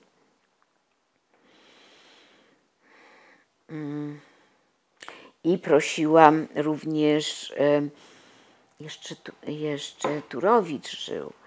I Turowicz napisał list do kardynała. I Jacek Woźniakowski jeszcze żył. I Jacek też namawiał. To on to tak zbychał, śmiał się. Dowcipami to zbywał. Ale ja, uparty głupi baran, z moim mężem polazłam na audiencję. No, wszystko napisane. Mój mąż jako wsparcie, profesor, były rektor. Taki był czerwony jak te spodnie. Najpierw nam powiedział, że Kościół idzie do remontu. To ja mówię, tak, wiem, rozmawiałam. No, na koniec tak powiedział, że możemy to zrobić w jakimkolwiek kościele i jako marinę spotkanie. A nie tutaj, że właśnie Europa Środkowa. A wtedy myśmy tu w tej pracowni, Józef Pinior przyprowadził burmistrza, pan Busek się nazywał żoną, burmistrz Wiednia wtedy. I jak było śmiesznie, potem to Józkowi wypomniałam i Józek mówi, no, z duch czasów. Oni tu faceci siedzieli i się nalardzali. Ja, która to wszystko zasuwałam, ja to ciągnęłam, kobitka. I ja siedziałam w kuchni z jego żoną. Nie znałam jeszcze angielskiego, ona francuskiego. Moja córka dopiero rok miała angielski, służyła za tłumacza. No jakoś żeśmy się porozumiewały, ale oni obradowali. Tak. kobieta. I tak, nie doszło do tego. Ale w tym czasie, to był jakoś 87 albo ciutkę wcześniej, 88. Ja dostałam list drogą pantoflową, nie pocztową, od mojego kuzyna z Izraela, od syna mojej cioci, siostry mojego ojca, Szlomo, Sary. Syn Sary się nazywał Mosze, Monio. Monio napisał mi list po polsku. Chyba mu ktoś pisał, bo jego polski był piękny, ale szczątkowy. Zapraszający. Byłam w Laskach i był ojciec Daniel Rufajzen. Ja się go spytałam przy tej okazji, czy ja mogę jechać do Izraela, jak ja jestem chrześcijanką i czy to nie będzie dla tych ludzi, do których jadę, bolesne. Nic nie wiedziałam o tym, jak w Izraelu, przecież nikt nie wiedział, tak? Jak to jest, że są religijni i są świeccy. I są tacy religijni i inni religijni. No moi byli świeccy.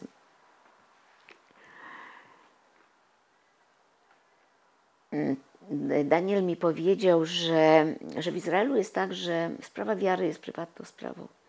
Jak cię nie pytają, to ty nie mówisz, to jest twoja sprawa. No dobrze. Zaczęłam się szykować do wyjazdu. Tutaj nie wychodzi to sympozjum. Ludzie mi mówią z mojego kręgu, wiesz co, jedź. Kardynał też gdzieś jedzie, wrócisz. Może jeszcze wrócimy do tej sprawy. Niech się odleży. Długo nie mogłam dostać paszportu. Raz mój ubek, który się odlepił od ściany w kościele świętego w tym małym Marcinie i za mną poleciał. Nie było go, tak? Spokojnie wychodzę, jego nie ma, a on i biegnie za mnie, pani Miro, jak to, że pani jeszcze nie wyjechała do Izraela? Kurczę, skąd on wie, że ja do Izraela? I dopiero mi się to połączyło. Nie, ja pani paszport odblokowałem. I ja miałam w torebce książkę, którą teraz dostałam znowu,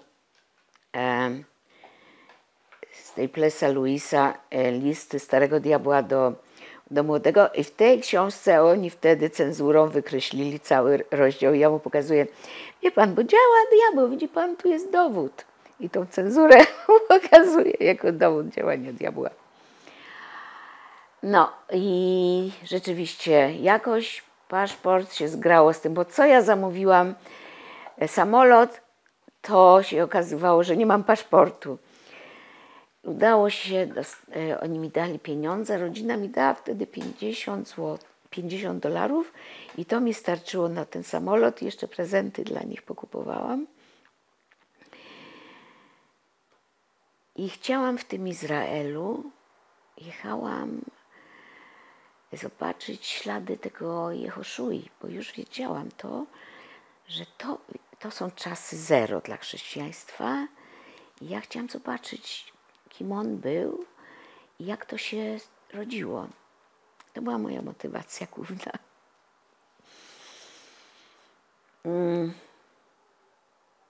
Tak, poznaliśmy się na lotnisku jakoś. Oni mnie poznali, bo się okazało, że jestem bardzo podobna do mojego ojca właśnie.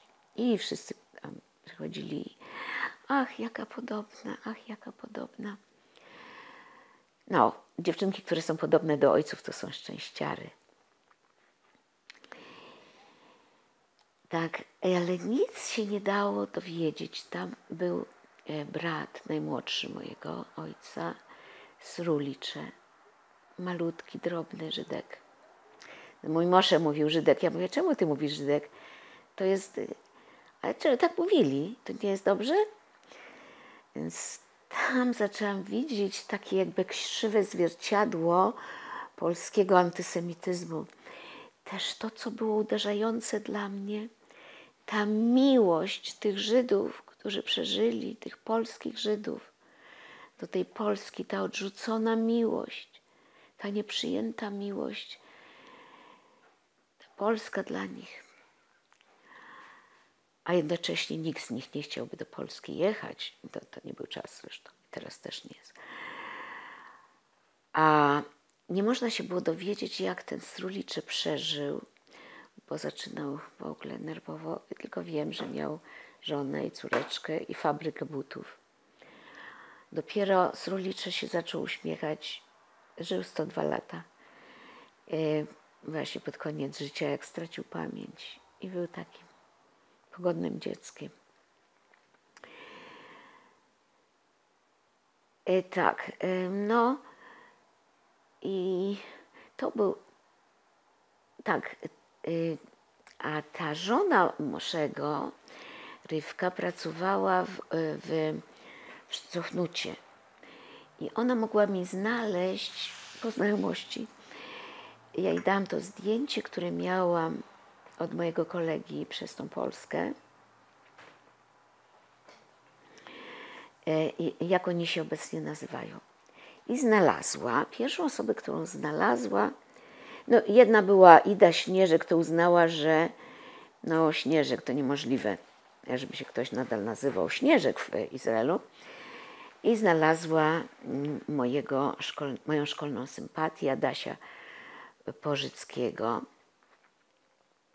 Zadzwoniła tam i odebrał syn i ona się spytała, czy ojciec jest z Polski i czy pamięta Mirę, żeby spytał. No i on, potem Adaś zadzwonił, Mirę pamiętał, ten syn nie wiedział wiele o tym, czy ojciec z Polski i tak dalej.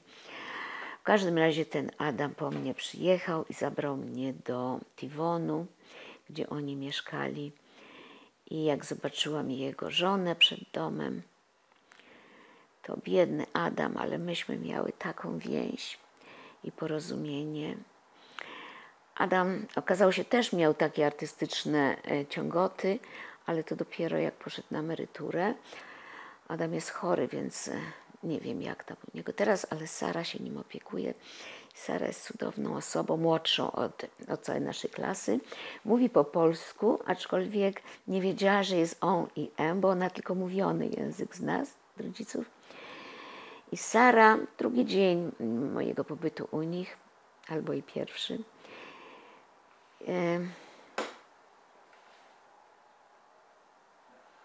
mi opowiedziała sen, który miała dla mnie.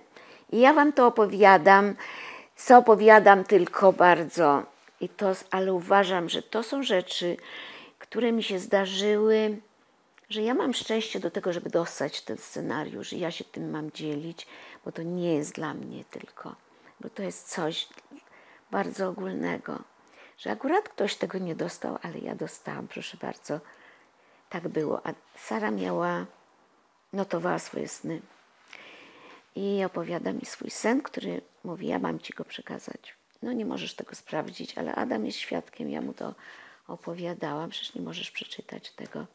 Śniło mi się, że jestem liderem grupy, która walczy o wolność, nazywa się Droga i Prawda, ale ja nie jestem już wolna, bo na moich ramieniach wszyscy wiszą. I ja zdrętwiałam oczywiście, że Droga i Prawda, ale jednocześnie mówię jej, Sara, to nie jest, że to zniewolenie, że nie jestem już wolna. Nie, to jest odpowiedzialność, jak coś podejmujesz. Ale co ty ze mną dyskutujesz? Ja ci tylko opowiadam mój sen. No i tutaj to już tak, dostałam gorączki, lekko tego i im zaczęłam opowiadać, a miałam nie mówić o chrześcijaństwie przecież. Powiedział Dawid, że nie opowiada się, jak ci nie pytają. Ale oni agnostycy, Bogu dzięki, i dla nich nie tylko agnostycy, ale bardzo uduchowieni ludzie.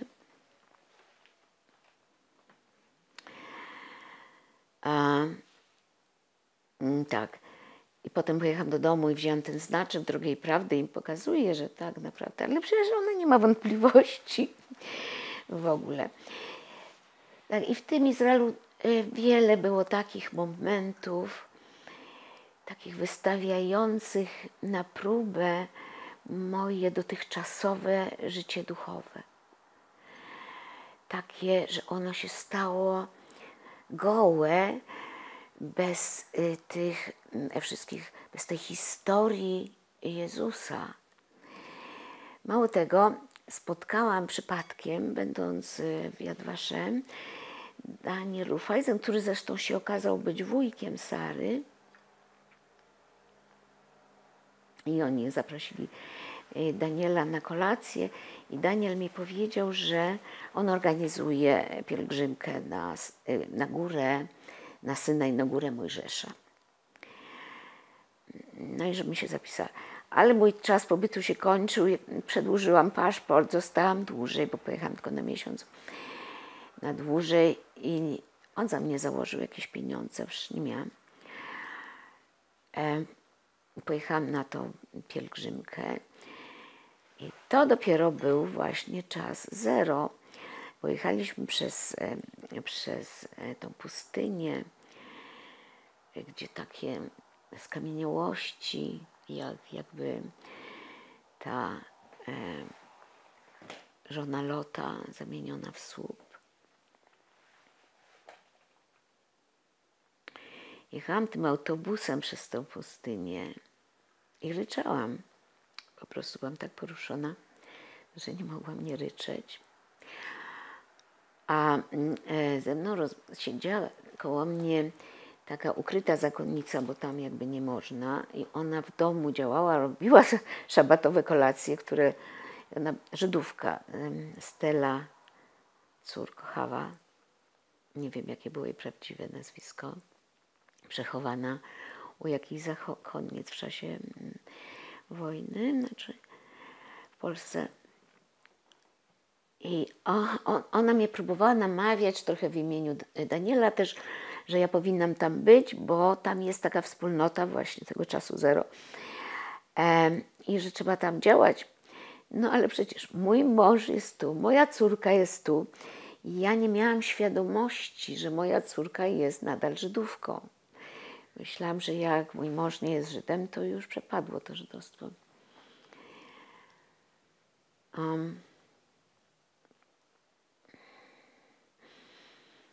No i nie miałam zamiaru się przenosić. Jak wchodziłam na tą górę, na ten wschód słońca, to kłóciłam się strasznie, że ja nie mogę tu być, ale wiedziałam, że to jest jakieś takie wezwanie. No i poczułam coś takiego, co też nie da się intelektualnie jakby doświadczyć, tylko po prostu takie doświadczenie. Ja miałam poczucie, że jest, no nie na tej górze Synaj bynajmniej, że tu jest tylko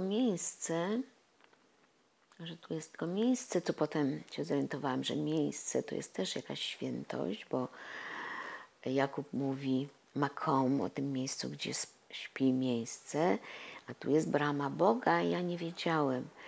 Więc dla mnie tam była brama Boga, a ja nie wiedziałam, że poczułam, że jest centrala, a ten Jezus tak stoi przed tą centralą. Jak ja o tym mówię chrześcijanom, to staram się, tak to chcę, żeby się nie obrazili o to, ale to jest moje doświadczenie, że ten Jezus jest dla mnie nie pośrednikiem, dla mnie On zasłania, ja chcę tam. Centrala jest centrala. I wróciłam, poszłam do tego księdza Orzechowskiego, mojego duszpasterza, tego, który mnie tu ochrzcił i z którym mogłam gadać do 3:00 w nocy przy kominku. Takie były jego spowiedzi u niego. I mu mówię: Orzechu, ale wiesz, ja nie jestem już chyba chrześcijanką, bo dla mnie Jezus nie jest Bogiem. A Orzech mówi: nie, Kościół jest elastyczny. Więc takiego kościoła nie ma tutaj.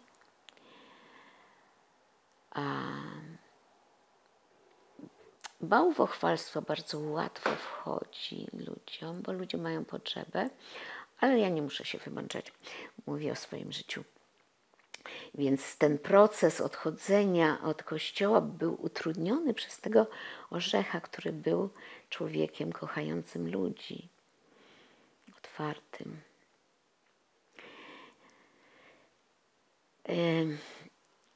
Nie było książek. Nie było ludzi, którzy by mogli być przewodnikiem, cokolwiek.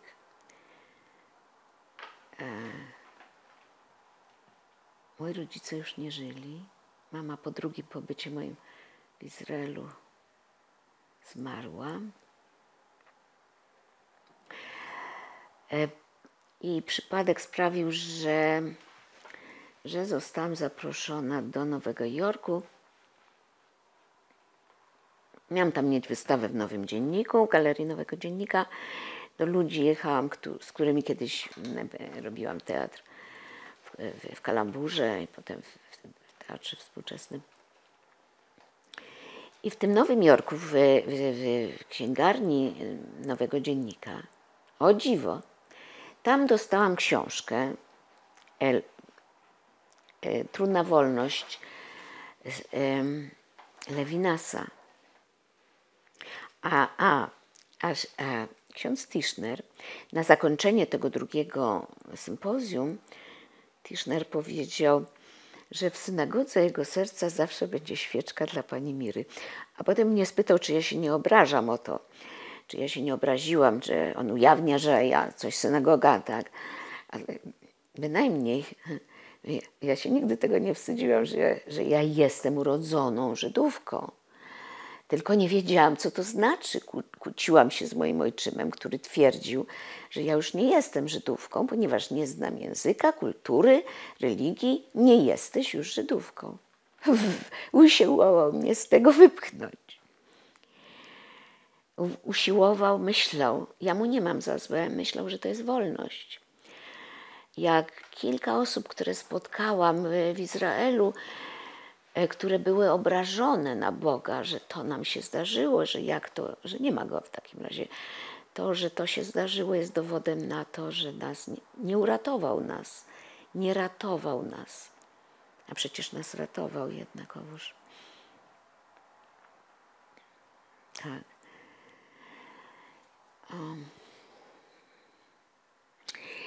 I zostałam zaproszona tam i znalazłam tego kolegę,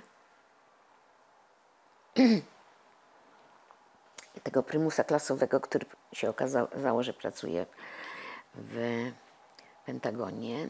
Słyszałam pierwszy raz słowo asertywność tam. Asertywność. W ogóle nie mogłam się z nim pogodzić, że ja mogę powiedzieć nie. Że ja mogę, to znaczy, bo świetnie mówiłam nie, jak na przesłuchania mnie tam brali, to nie było żadnego problemu z nie. Nie podpisywałam tego, co niby powiedziałam. Znaczy, dostałam instrukcję, że nie należy tego podpisywać.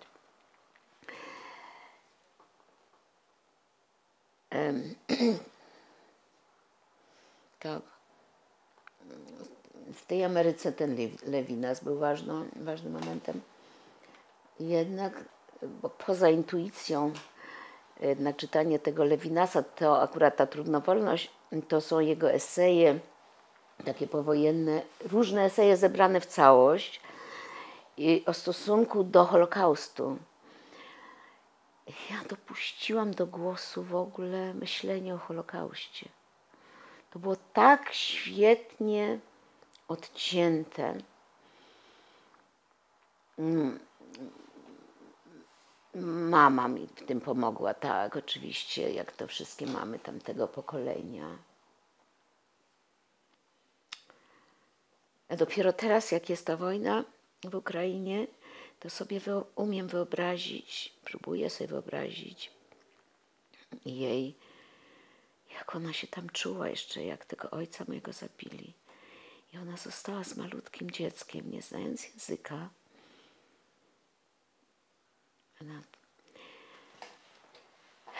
Te wiadra na koromysłach. Ja jeszcze muszę opowiedzieć o moim ojcu, jak jestem tam. Ostatnie zdjęcie, jakie mam mojego ojca, to jest z Mariupola. To jest takie koło, że się zatoczyło. Oni uciekali.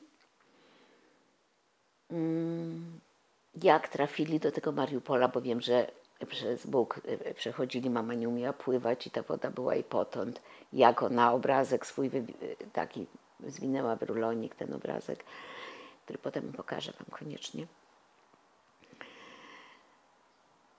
I jak się znaleźli w Mariupolu, nie wiedziałam, że to jest tak daleko. Dopiero ta wojna przybliżyła mi te wszystkie miejsca. I na drugi dzień, jak zrobili zdjęcie z rodziną, to oni dalej uciekali, a ta rodzina z dzieckiem jednak nie i wszyscy zginęli.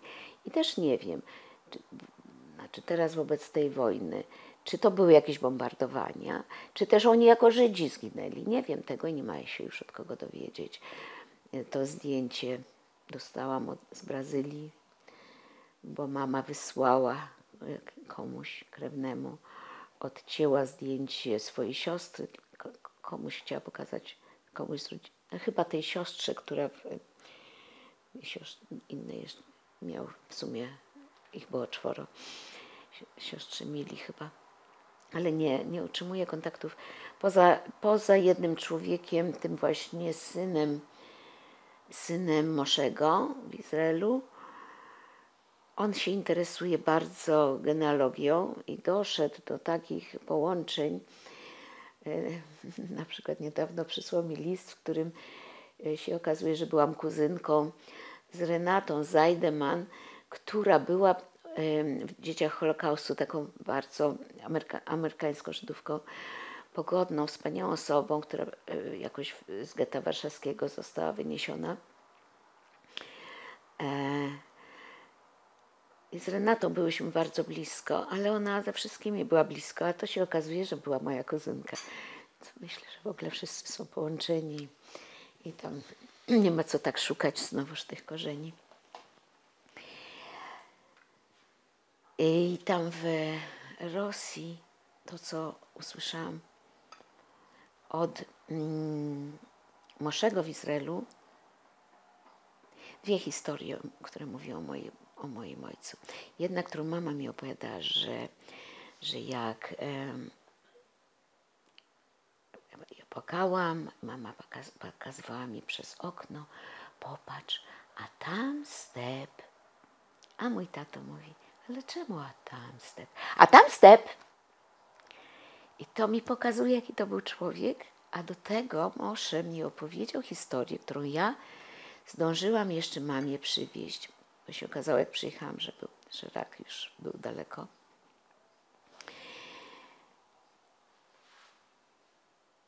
I jak oni się pobrali w Gdyni i przyjechał brat mojego ojca i się pyta, i tak spacerują wzdłuż wybrzeża. Myślę, że mam zdjęcie z tego właśnie momentu, bo mam zdjęcie ich, którym się posługuję wszędzie, w obrazy ich wkładam. No, co ci wniosła w posagu ta twoja żona malarka? A mój brat mówi, ty widzisz to niebo, te chmury i te ptaki? I ty widzisz to morze, tam okręty i ryby? To wszystko w posagu wniosła mi moja żona malarka. Tak ja znam mojego ojca.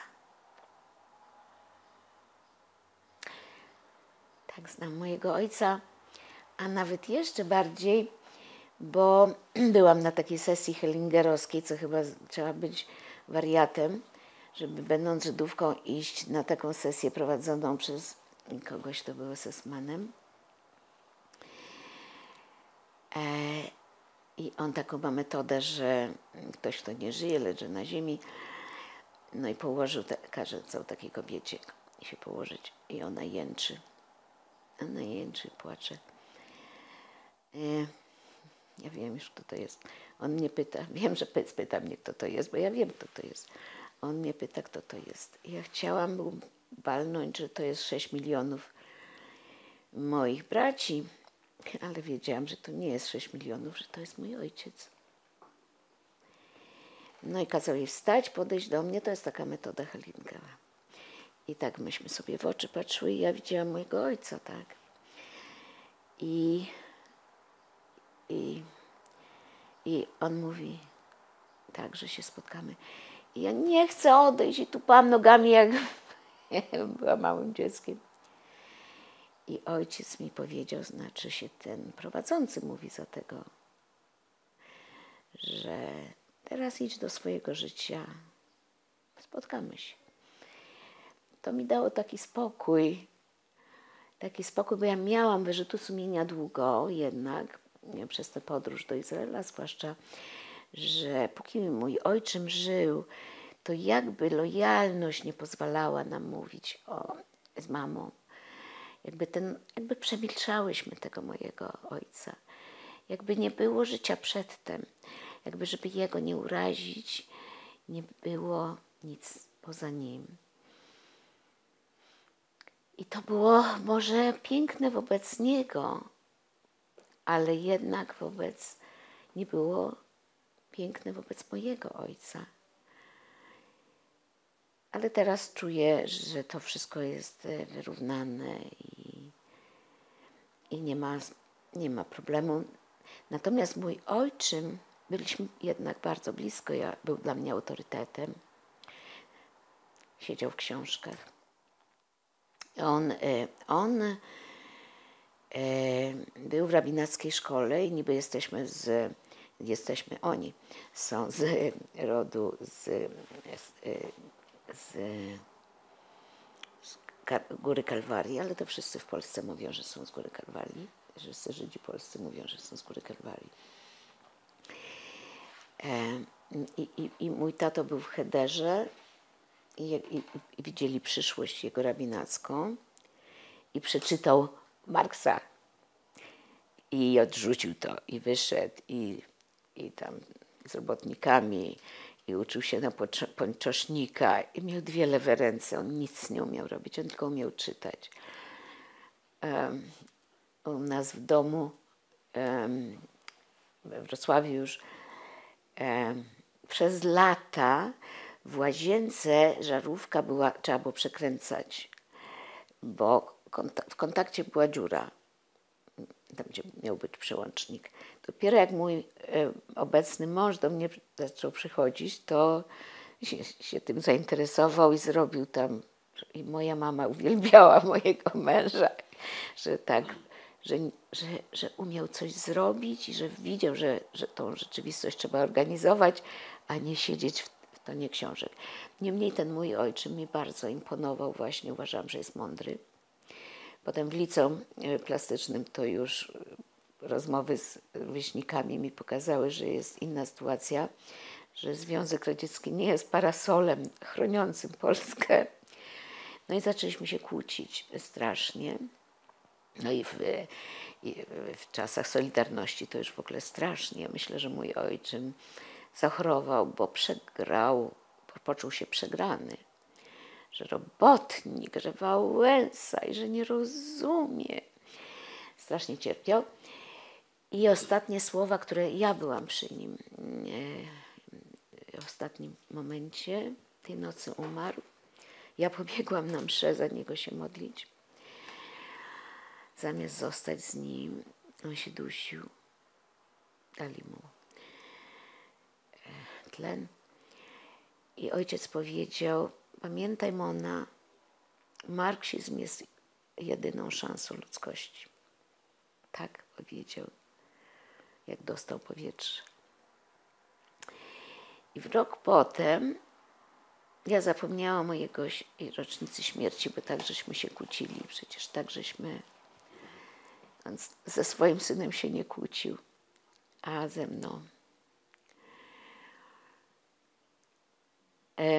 Śniło mi się, że dzwoni telefon. Jak już wam opowiadam o furtce, która się otwiera, to muszę opowiedzieć o telefonie.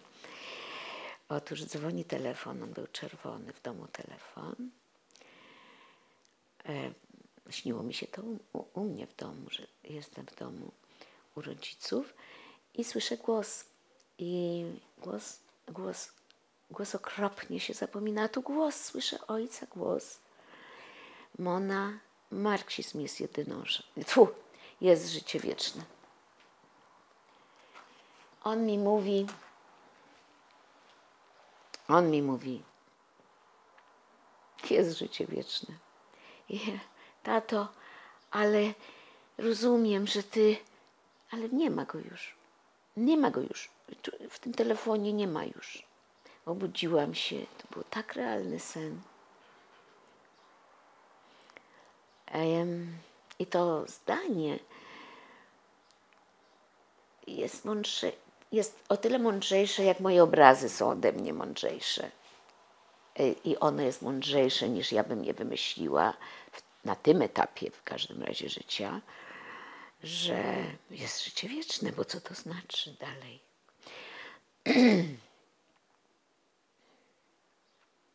A dzwoni non-stop brat Kaszena i ja nie wiem, czy ten młodszy brat by się nie dał, chociaż on jest małomówny strasznie, ale dam wam namiar. Mówiła Pani o tym odejściu od chrześcijaństwa i powrocie do judaizmu. To był który rok? To był przełom lat 80-90? Dobrze?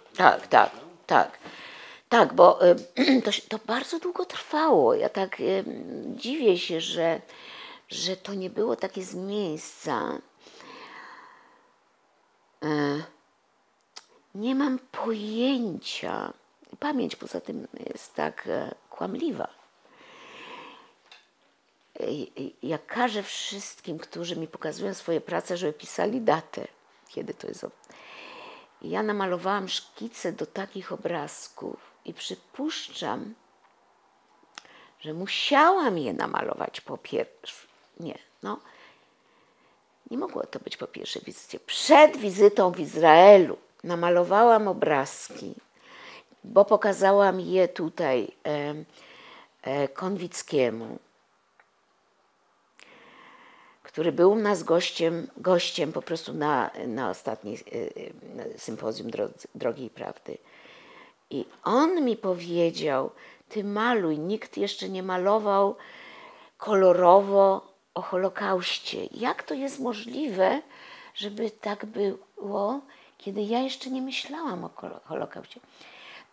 Więc nie wiem, co jest prawdą.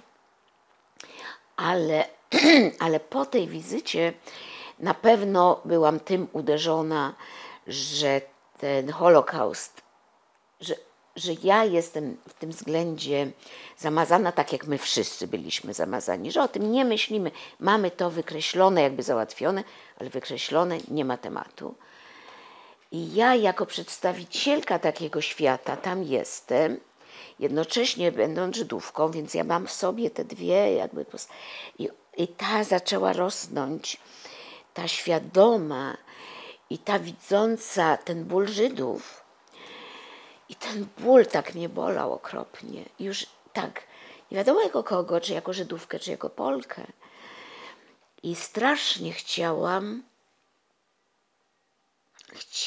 bardzo mi zależało na tym, żeby się porozumieć jako Polacy, jako Żydzi, jako chrześcijanie i jako Żydzi.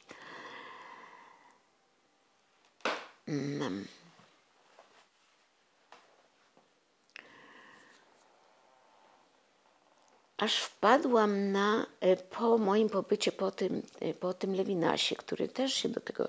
No to wszystko tak pomalutku drążyło, to ja myślę powoli, to po prostu jest groza, że to nie dzieje się proces szybciej.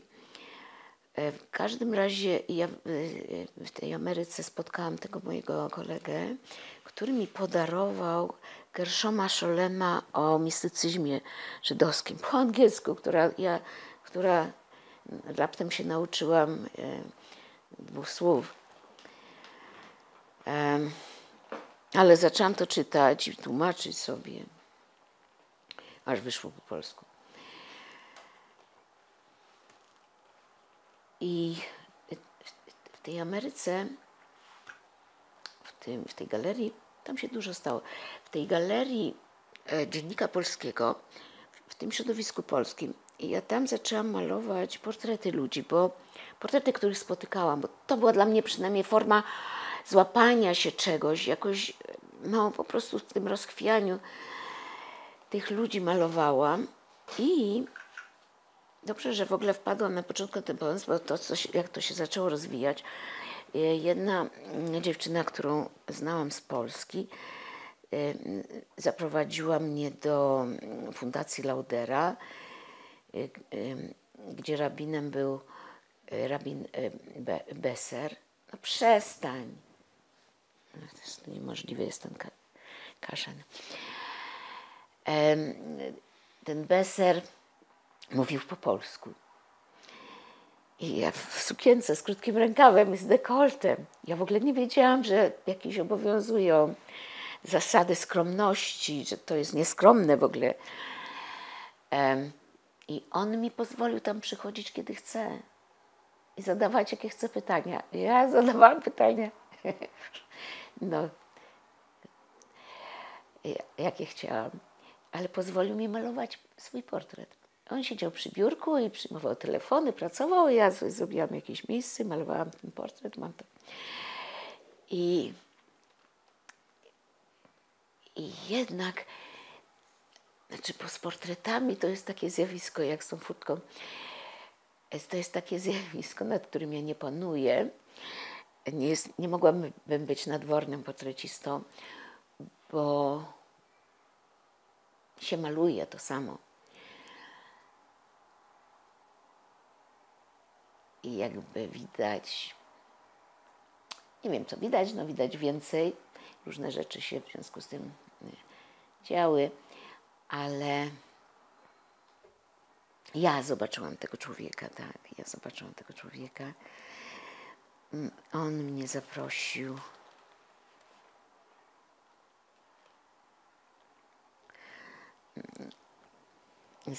mnie do swojej synagogi, w której on, nie wiem, był rabinem i byłam w jego domu i widziałam te sposoby różne życia, tak, gdzie kobieta, jego żona skromnie pytała go o temat tego, co on mówił.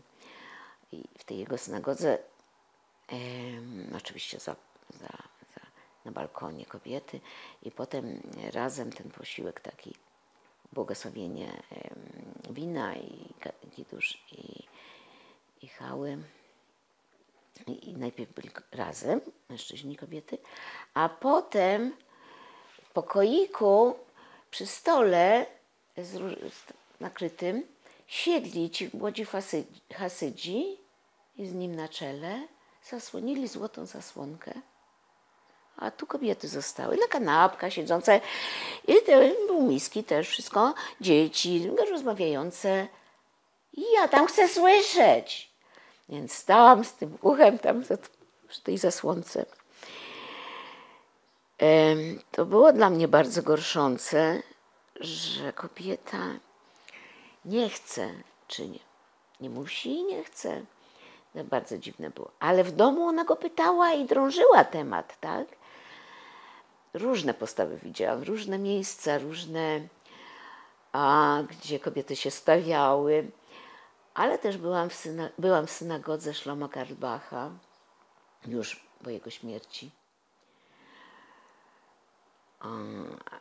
I oni się tak modlili. I jeden młody rabin, rudy, mówi, jakby Szlomo był tutaj z nami, to tak by się modlił. Ogień jakby poszedł. Śpiewają tak, jak u Carlbacha śpiewają, tak, a to miejsce, w którym, to jego miejsce, tak, gdzie oni naprawdę śpiewali z duchem takim. Dużo dygresji by było. W każdym razie te podróże, ta pierwsza podróż do Izraela, po tej pierwszej podróży, ona była najważniejsza, bo to się wszystko przekształciło i namalowałam, tam zaczęłam malować, u Sary zaczęłam malować, bo Sara miała pokoik malutki, wypełniony różnymi szpejami do malowania, ale sama robiła kursy jakieś, ale ona była rehabilitantką i robiła swoją robotę i jakby nie wiedziała, no w każdym razie cokolwiek zaczynała mi mówić o sztuce czy coś, to ona włączała magnetofon. I tego pierwszego wieczoru u nich zrobili zjazd innych kolegów z klasy. I jedna dziewczyna, ja mówię, wyglądasz jak twoja mama. Jakby mogła zrobić portret, to bym ci to pokazała. A możesz robić. I tymi szpejami właśnie. I zrobiłam pierwszy portret i drugi portret i już byłam odjechana.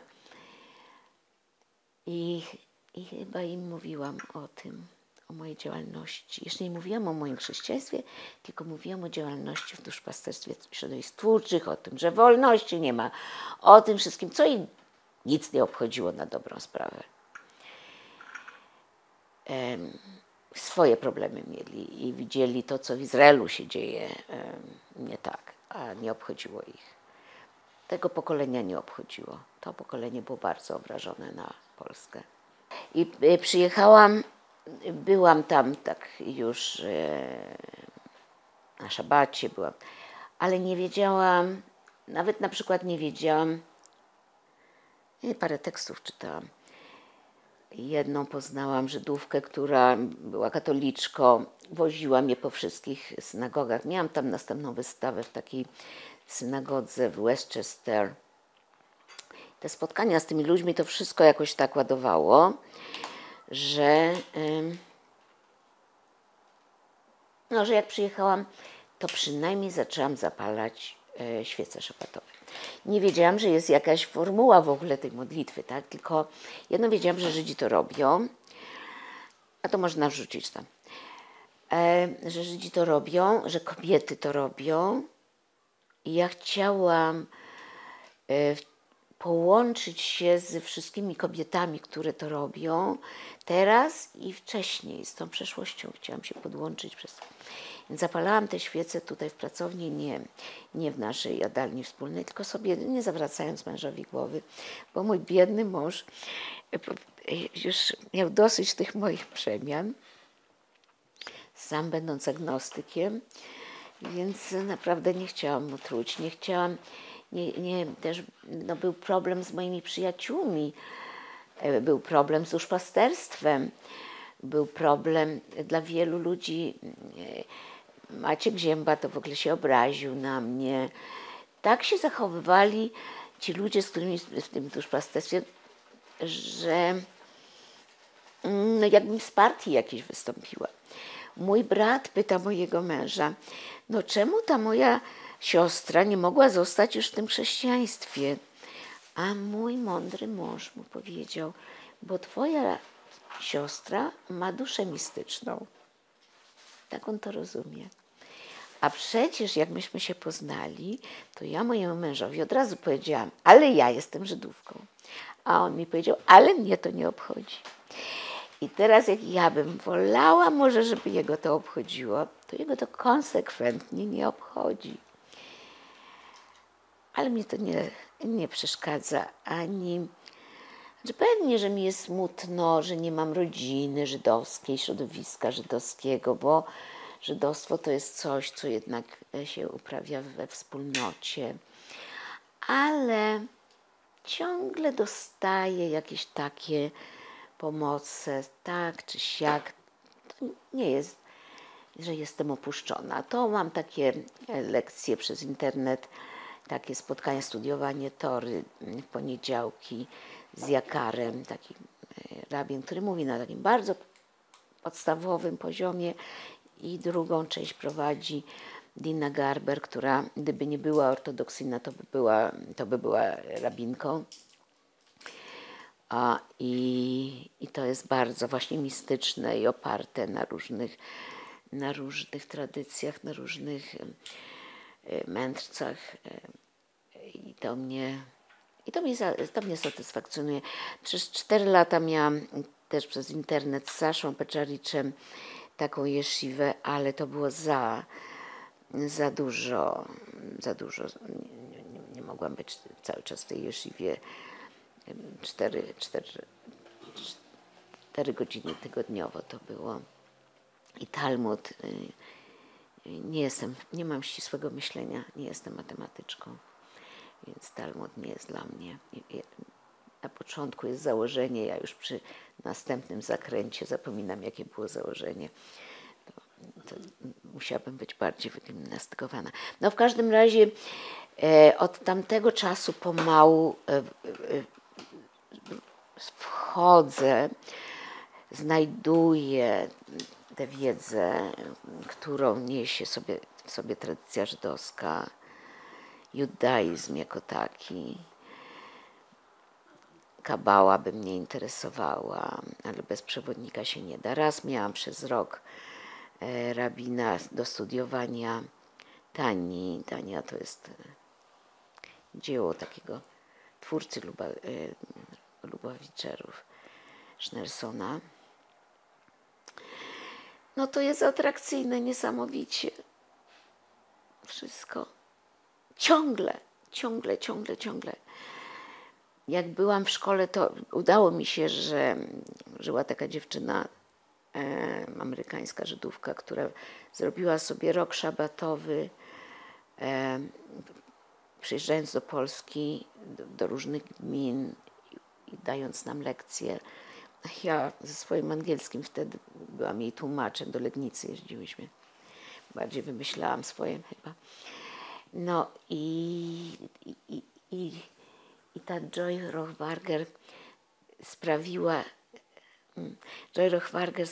że 4 osoby pojechały do Izraela, znalazła sponsorów. Ja, Bela Schwarzman i Małgosia Kordowicz byłyśmy w szkole Tory dla kobiet, a Piotr Paździński był wtedy w Jakarze. Chyba też tak sponsorowali ci państwo od Joy Rochbarger. Tak, ja uważam za stosowne wspominać jej nazwisko, bo jestem jej wdzięczna. Ona zmarła, prawda? Zmarła młodo, tak. Bez sensu, że to... Tak, i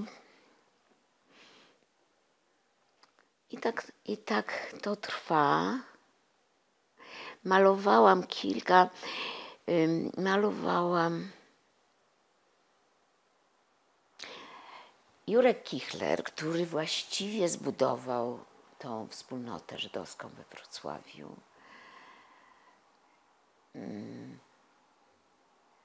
Sam będąc konwertowany przez jakąś rabinkę w Nowym Jorku, więc nie był uznawany, nie miał alii do Tory, jak w czasie nabożeństw, jak przyjeżdżał Szudrych. Ale Jurek zorganizował, skrzyknął to swoje pokolenie we Wrocławiu i zaczęli, głównie to byli ludzie z TSKŻ-u i też cały czas ta nasza synagoga jest skażona takim duchem TSKŻ-u, bo oni sobie nawet nie zdają sprawy z tego, czym był ten TSKŻ, że TSKŻ był stworzony przez komunę, żeby niszczyć życie duchowe, żydowskie, religijne. Że to była taka rzecz wygodna dla partii. I ja tam konsekwentnie nie chodzę. Jak to mocno żyje Holender. Bo to jest łatwiejsze może, czy co? Nie wiem, może gdzie indziej ma być to życie żydowskie widocznie, bo tutaj ono na moich oczach tak coraz bardziej spada.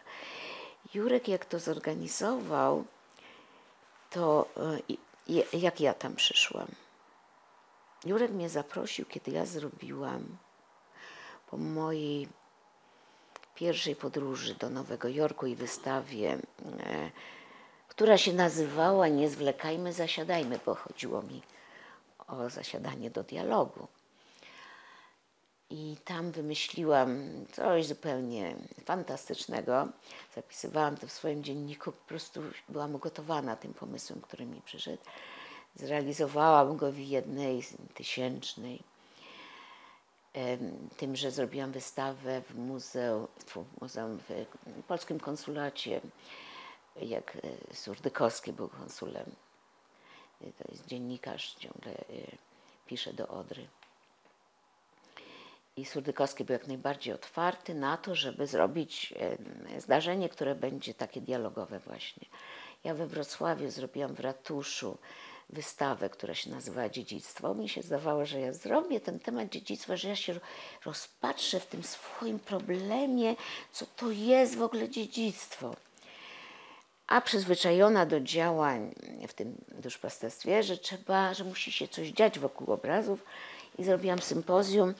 Dzięki tym kontaktom wszystkim w tym podziemiu, to Dolek Józwenko, który został dyrektorem Ossolineum, zgodził się, że u niego w Ossolineum było zrobione sympozjum, ale to sympozjum było za darmo, więc naprawdę szczątkowe. Ja zaprosiłam bardzo ważne osoby, ale myśmy tylko mieli przedpołudnie do tego, żeby rozmawiać. Pan Marek Rostworowski był, który zrobił wystawę Polaków, portret własny. I mój obraz był użyty w tych Polakach, nie w tej żydowskiej wystawie, tylko w tych Polakach był mój obraz użyty przypadkiem. Ale ja mam szczęście. Wow, ja myślałam, że mi się nie udała kariera, ale ja i karierę jakoś, ważno, dobre rzeczy zrobiłam, nieźle. Więc był Rostworowski, był Salin. Moja córka już wtedy już odkryła, że ona chce studiować historię Żydów. Na historii w Warszawie była katedra jakoś tam związana z Żydami. Nie wiem, jak się nazywa dokładnie, to profesor Tomaszewski był na tym moim. Natalia była też i była taka zła, że ja wlazłam w jej działkę. Nie zdawała sobie sprawy, że działkę tą mamy obie tą samą, bo jesteśmy Żydówkami i nas to obchodzi. I był Jurek Kichler, którego przypadkiem zaprosiłam, bo ja nie wiedziałam, że działa jakaś gmina, że coś tam, tylko Maciej Łagiewski, który pisał o cmentarzu, w ogóle o żydowskim Wrocławiu. Maciek wiedział i Maciek mówi, trzeba zaprosić gminę żydowską. No i zaprosił i przyszedł Jurek i Jurek, jeszcze mi nieznany, Jurek poprosił o głos, mimo że Dolek zapowiedział, że nie będzie żadnej dyskusji, to tylko wygłoszone były te referaty i koniec. A Jurek mówi, nie, ale ja muszę powiedzieć, bo panowie tutaj tak dyskutujecie o tym, że Żydzi byli narodem księgi. Ja bym chciał tylko zwrócić uwagę, że Żydzi nadal są narodem księgi. Myślę, że to było nie tylko dla mnie oszałamiające. Potem Jurek do mnie podszedł. Był Włodek Staniewski, twórca Teatru Gardzienice, bo Włodek widział moją drogę i do chrześcijaństwa i potem i Elżbieta Sitek, która była wtedy gwiazdą w telewizji wrocławskiej, zrobiła film z tego. I ja z tym filmem pojechałam do Nowego Jorku. I ten film pokazywałam w polskim konsulacie. A ponieważ zanim miałam tą wystawę, to miałam okazję już być na spotkaniu nowojorskich dzieci Holokaustu.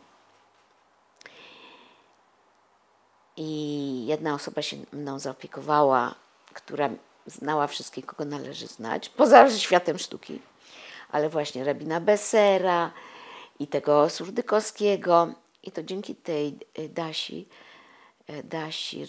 Rittenberg i zaprosiłam tych ludzi, powiedziałam, że mam wernisaż w konsulacie. I parę z tych osób było na tym wernisażu i był taki ważny bardzo człowiek, na którego się Marian Turski powoływał, Roman Kent. Ten Roman Kent nawet mnie zaprosił do swojego domu, pokazał mi kolekcję, którą miał, ale jak on miał Picassa i Chagalla, to on nie potrzebował miry. I ta wystawa Dziedzictwo wisiała 3 dni, bo się zrobił 3 maja. I Surdykowski powiedział, wiesz co, muszę zdjąć tą wystawę, bo może być zniszczona. tak był świadomy tego, jakie ma środowisko tam, z jakim środowiskiem ma do czynienia. I ja naprawdę nigdzie nie spotkałam takich sformułowań, których tu nie przytoczę, jak tam, jak taki zamrożony antysemityzm przedwojenny, takie miałam wrażenie, który się teraz też różnie objawia i odmraża, jakby to jakaś takie zarazki latają, ale tam to było bardzo nieprzyjemne, bo ja tego nie, bo ja w swoim środowisku tego nie znałam, tak, bo każdy żyje w jakiejś takiej swojej bańce i myśli, że w ogóle tego problemu nie ma, a jest. I on wyłazi co jakiś czas, jak demony jakieś takie odradzające się. I tak, jak Jurek powiedział, podszedł do mnie i powiedział, że my mamy, że synagoga działa, że w piątki mamy, że się modlimy, że witamy szabat i że mogę przyjść. I ja przyszłam. I modlili się rzeczywiście w tym szulu. I to był taki tłum ludzi, że ja miałam wrażenie, że to jest tak jak w kościele, że ja jestem anonimowa. Tymczasem bynajmniej nie byłam anonimowa. Każdy tam się znał. I tutaj ta Żydówka, która się przechrzciła, ta groza tu przyszła. Więc to też może być powód, dla którego każdy mnie nienawidzi. Ale ci ludzie mnie nienawidzili serdecznie. Czego ja nie czułam, nie zdawałam sobie sprawy w beztrosce swojej, ale pomału zawsze się znalazł ktoś, kto mnie chciał o tym uświadomić. Po jakimś czasie jednak Jurek zresztą w którymś momencie on mówił takie komentarze, jakby mówił, o czym jest dzisiejsze czytanie. Przecież nie tłumaczonej, nie mieliśmy modlitewnika, takie ksero mam jeszcze, nie mieliśmy, no tłumaczenie to tylko ten Stary Testament, tak? Bez żadnych komentarzy żydowskich. Jurek miał już, bo on z tą rabinką, która go konwertowała, miał kontakty i miał takie teksty po angielsku. No i on mi je udostępnił i ja je przerabiałam, jakoś usiłowałam to rozumieć. Ale zanim to się stało, to on nic z tego nic owego, nigdy tego nie zapomnę. Mówi, no dzisiaj czytamy o Noem i Mira nam o tym opowie. Ja o Noem to tyle, co w Starym Testamencie, którego jako chrześcijanka nie lubiłam i byłam bardzo wroga że Stary Testament, że to takie ponure, że to ale nigdy tego nawet tak nie przeczytałam, jakby książkę przeczytać. Nie, tylko takie jakieś kawałki i przecież w kościele się czyta jakieś zdanie ze Starego Testamentu i z Nowego, proszę bardzo. No i potem zaczęłam się przygotowywać, śledzić, jakie to jest to czytanie. On mi dał te. Ale nie mówiłam oczywiście jako draszy, tylko potem już nie Jurek mnie wzywał, tylko pan Dawid Ringel, który był seniorem w tym i wspaniałym człowiekiem, który przeżył, on uciekł z Sobiboru.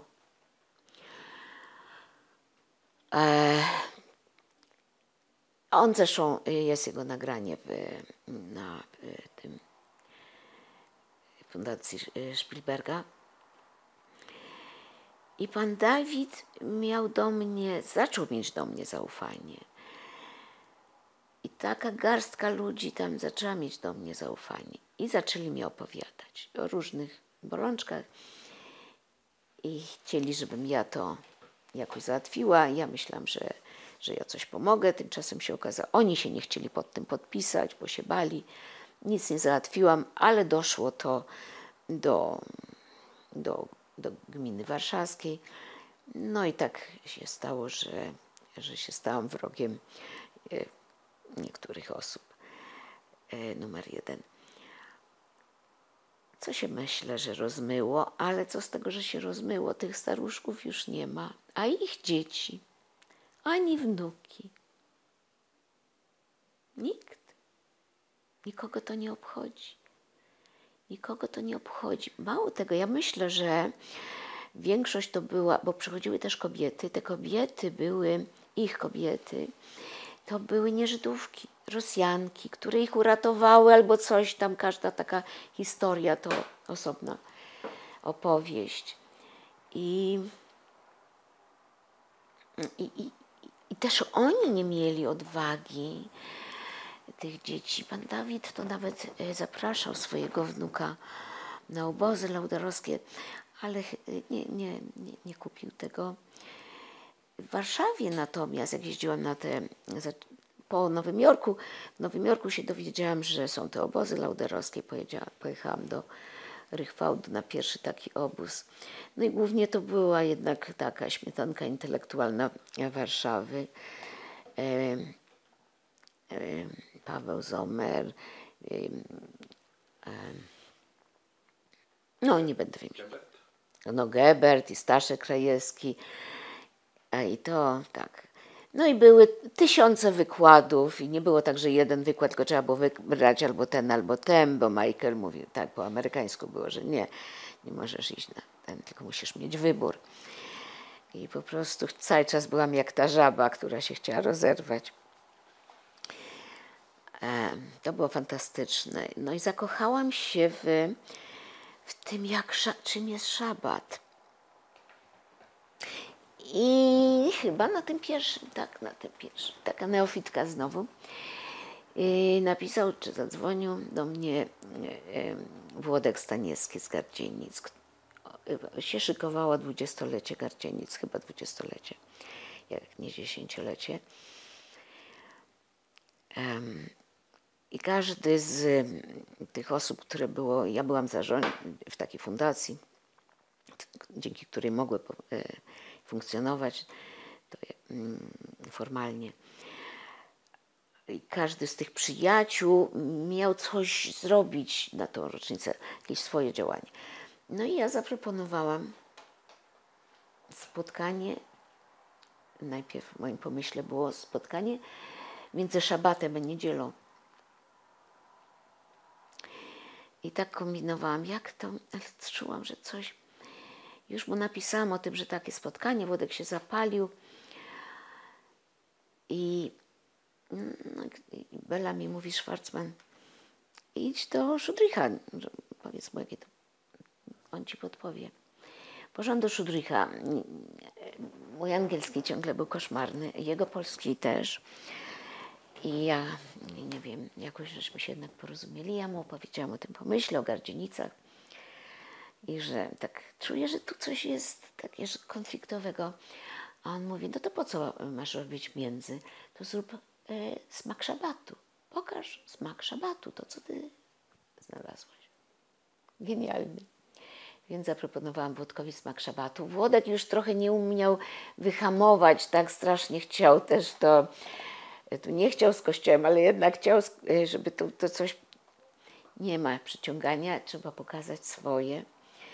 I zrobiłam w Gardzienicach, to rok się chyba organizowało i przyjechał właśnie Kostek Gebert z Michaelem Szudrichem i więcej Żydów nie organizowałam, ale jak neofitka zorganizowałam w takiej sali, gdzie są spektakle, zrobiłam scenografię po prostu ortodoksyjną synagogę, chociaż przecież się zetknęłam z innymi możliwościami również.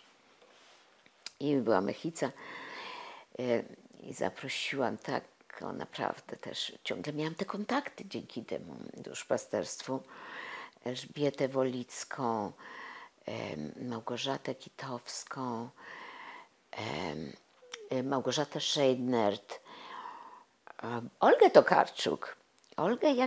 Olgę, bo ja Olgi portret robiłam.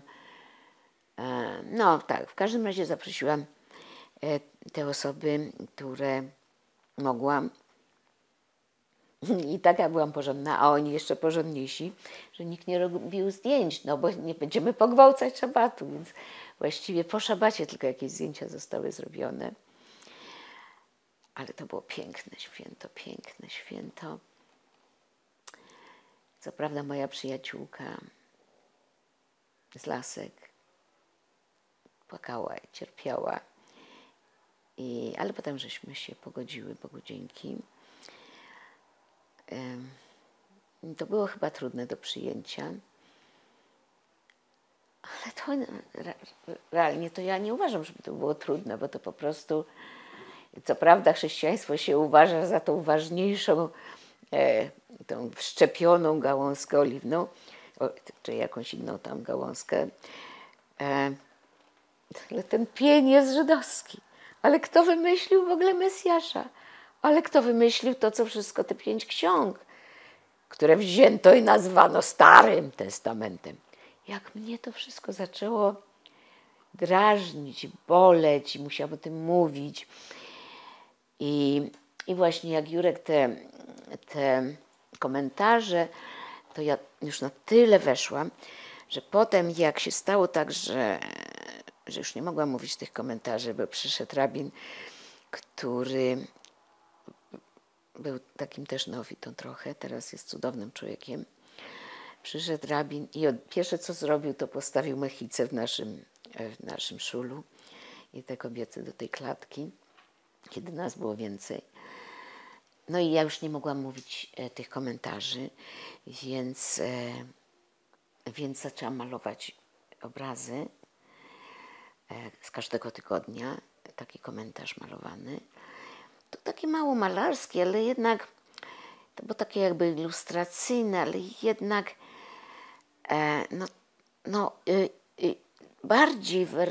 bardziej łatwiejsze to dla mnie było niż słowa. Bo jeśli chodzi o słowa, to było tyle wątków, że jak ja wchodziłam na tą bimę, to ja nie wiedziałam, co ja powiem, bo mówiłam, że jest o tym i o tym. I dobrze, zatrzymam się na tym, ale było dużo wątków i można je było zgłębiać i nie było końca, i nie byłoby końca. I jak potem się dowiedziałam, że ta mówiona Tora, że to, co my mówimy dzisiaj i to, jak ja dzisiaj rozumiem, to jest też dane na Synaju, bo dostaliśmy 2 Tory, pisaną i mówioną. Mało tego, bardzo się poczułam dobrze, poczułam się usprawiedliwiona i to przytaczałam w różnych możliwych spotkaniach, bo swoje wernisaże robiłam jako spotkania, mimo że na stojąco to się nie da, ale potem organizowałam, żeby ludzie siedzieli. Na stojąco to zawsze kończyłam w połowie, ludzie byli tacy zawiedzeni, ale ja się bałam, że oni się nudzą po prostu. Ale taki midrasz jest, który mówi o tym, że tam na Synaju, gdzie dostaliśmy tę Torę, to święto było teraz niedawno, Szawuot, że były zgromadzone wszystkie dusze żydowskie, cały kontyngent, który miał na świecie żyć. I wszystkie te dusze tam powiedziały, będziemy wykonywać i będziemy pamiętać. I że moja dusza już to zrobiła. Więc teraz, jak ja odejdę z chrześcijaństwa, to nie jest zdrada żadna, tylko to jest powrót mój do tego, czemu jestem winna. Więc takie miałam czyste sumienie, ale bardzo miałam dużą potrzebę opowiadania o tym, co znajduję w tym judaizmie. I to wystawy dawały mi taką możliwość. I już nie kontynuowałam. W tym Nowym Jorku to było takie doświadczenie dużego wysiłku. Ja wszystko robię, znaczy tu niby tak znajduję jakiś, tak, że akurat w Polaków portret własny, mój obraz był puentą, ale naprawdę to wszystko na własnych plecach robiłam. Nikt mnie nigdy jednak nie. Jednak jakimś jestem taką boczną ścieżką, taką szufladą, której nie ma. Bo jak po tym Izraelu wiozłam tam wystawę, która się nazywała Przez Ziemię Świętą do ziemi Izraela, to ją wiozłam w rulonie, zdjęłam z Blitramu w rulonie i że jakoś tam miałam umówione w bardzo ważnym miejscu w Beit Omanim, które zorganizował mi przypadkiem spotkany artysta, który teraz mieszka tutaj 2 ulice dalej, Lew Stern, wspaniały artysta, rzeźbiarz i architekt izraelski, który który został wywieziony jako dziecko i wrócił tu do Polski, z miłości do Polski, bo mógł. I Lew mi tam, Lew był ważną osobą w Jerozolimie i dzięki niemu zgodzono się zrobić mi wystawę w takim miejscu wspaniałym. I tuż przed tym się okazało, że ja muszę coś zapłacić i ja powiedziałam, że jak ja bym miała takie pieniądze, to bym w życiu nie robiła wystawy. Coś tam, $100. I przypadek sprawił, że na tą wystawę przyszła telewizja arabska, która w izraelskiej telewizji po wiadomościach pokazuje kulturalny program i oni sfilmowali tą moją wystawę. Także lepiej nie trzeba. I ktoś przyjechał i kupił wszystkie obrazy jakieś, które mu się podobały. Mnóstwo. I to sprawiło, że ja już nie musiałam nic płacić za tą wystawę. Niewiele zostało. Ten właśnie został po tamtej wystawie. Też miałam takie szczęście, że jeden obraz z tamtego cyklu kupił, już nie wiem, to pierwszy, czy Frasyniuk, czy Józek Pinior, ale bo jeszcze Bogdan Zdrojewski był z moim obrazem i Bogdan Zdrojewski był taki dowcipny, że papieżowi powiedział, że to jest obraz Miry Jaromiry Żelechowa-Raleksiuk. Znaczy on nas połączył dwoje ze sobą. Potem spytał mnie, czy mnie to obraża. Oczywiście, że mnie to nie obraża, ponieważ Izrael jeszcze jedną rzecz zmienił w moim życiu poza wiarą. Jak mogę mówić, to mówię. Do tego Izraela to ja byłam taką artystką, żoną artysty, żoną Jana Jaromira Aleksiuna, który był gwiazdą plakatu polskiego i w ogóle no, był artystą bardzo cenionym i znanym. Z tym rektorowaniem on nie tylko jest wielkim artystą, ale on jest taką osobą, która ma w nosie właśnie, a to mi imponuje szalenie, że jemu nie zależy na tym, żeby być kimś, żeby być uznany. I on miał tutaj stół, a ja miałam tam. I on tu robił. Ja wchodziłam i widziałam na jego stole. I moja dusza zamierała i ten mój pomysł był, z czym ja tam szłam do swojego stołu, marnym pyłkiem. To tu się działo. To było piękne, co on robił. No to było zabójcze dla mnie. Już nie mówiąc o tym, że ludzie przychodzili, którzy chcieli go poznać, a potem grzecznie, a pani maluje, a co pani maluje? Więc to było tak. Aczkolwiek, jak ja powiedziałam Andzie Rottenberg kiedyś, że ja właściwie artystką się stałam po Izraelu, to Anda się obruszyła i powiedziała, nie, no ty byłaś już ukształtowaną artystką. Ale myślę, że ja miałam tylko ukształtowane, co miałam ukształtowane? Może jakiś warsztat, może pragnienie, potrzebę malowania, taki ten motorek. Ja miałam motorek, ale ja nie miałam, i miałam tęsknotę do czegoś, a tu ja dostałam ziarenko do obrabiania. Ja dostałam coś, co rośnie samo. No po prostu, a na dodatek ja się zachwyciłam tym, co nie wiadomo czym i nie miałam już miejsca w sobie na zachwyt moim mężem. Tego ja mam nadzieję, że on nie zobaczy, bo on z tego sobie nie zdaje sprawy, że ten mój zachwyt dla niego był chyba jakąś dobrą glebą, ale dla mnie był zabójczy. W każdym razie dla mnie było dobre odłączyć się.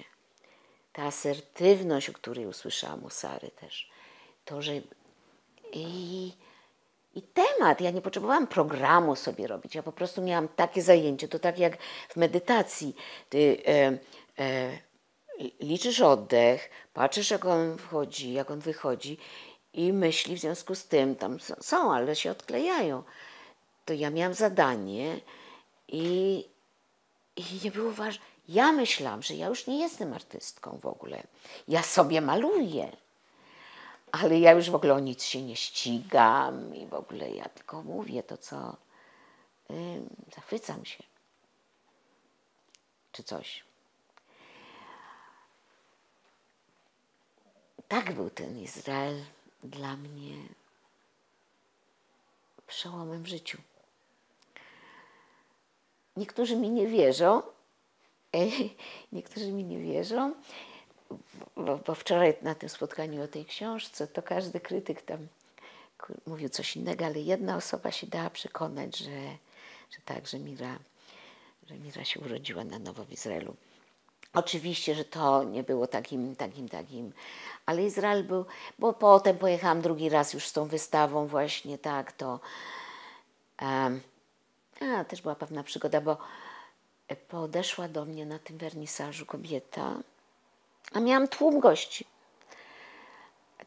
Bo równocześnie był wernisaż kogoś i ci ludzie przyszli do mnie i moja klasa przyszła do mnie i był tłum gości. Ale ta kobieta odczekała i podeszła do mnie i mówi, ty jesteś z Polski, a czemu tu nie ma nic o Holokauście?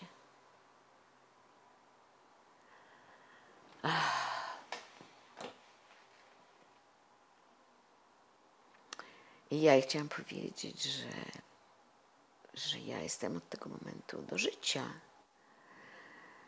A ona powiedziała, no to się zastanów. Wróciłam do Wrocławia i mój mąż mówi, że tutaj taki człowiek wydzwaniał i w końcu się z nim umówiłam. On szukał po różnych galeriach i mówi, że on szukał, że tak, że mu się bardzo podoba moje malarstwo, ale dlaczego nie ma nic o Holokauście? No i po prostu sobie myślę, no to za duży atak na mnie jest, dlaczego nie ma nic o Holokauście. I znowu mu tłumaczę to, co tej kobiecie. On mówi, a może ja jestem taki palec Boży, który każe się pani zastanowić jednak nad tym. I znikł ten facet, więcej się nie pojawił. A o Holokauście na dobrą sprawę dopiero w 2007, jak pojechałam do Stanów, do teatru Double Edge, który jest gdzieś tam w Massachusetts, w Baltimore, gdzie oni są, 4 godziny od Nowego Jorku. To jest taki teatr,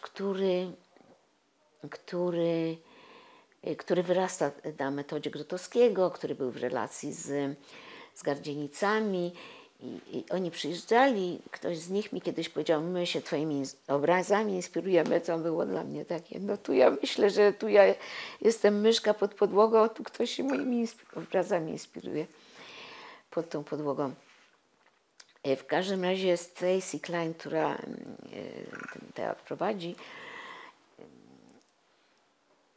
zadzwoniła do mnie kiedyś i spytała, czy ja bym z nimi nie chciała współpracować, bo oni robią o Szulcu, na podstawie Szulca listów, których przecież jest niewiele.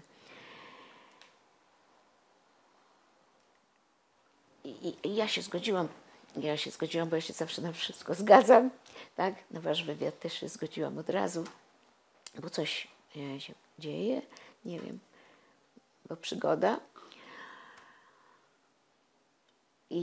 I tego samego wieczoru zrobiłam szkic.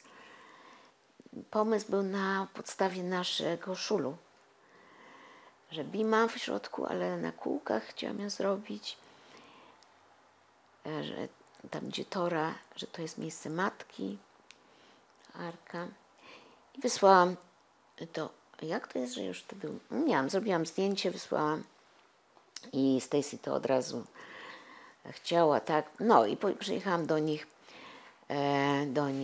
do Double Edge, obczytana już w tym Szulcu i znalazłam taki tekst, a z tym Szulcem to jeszcze miałam takie przygody, że jak miałam wystawę w Lublinie na iloślecie Gardzienic, tam oni mają swoje miejsce i ja tam zrobiłam od piwnicy do przez ulicę taką wystawę różnych rzeczy, taką dość taką teatralno-malarską.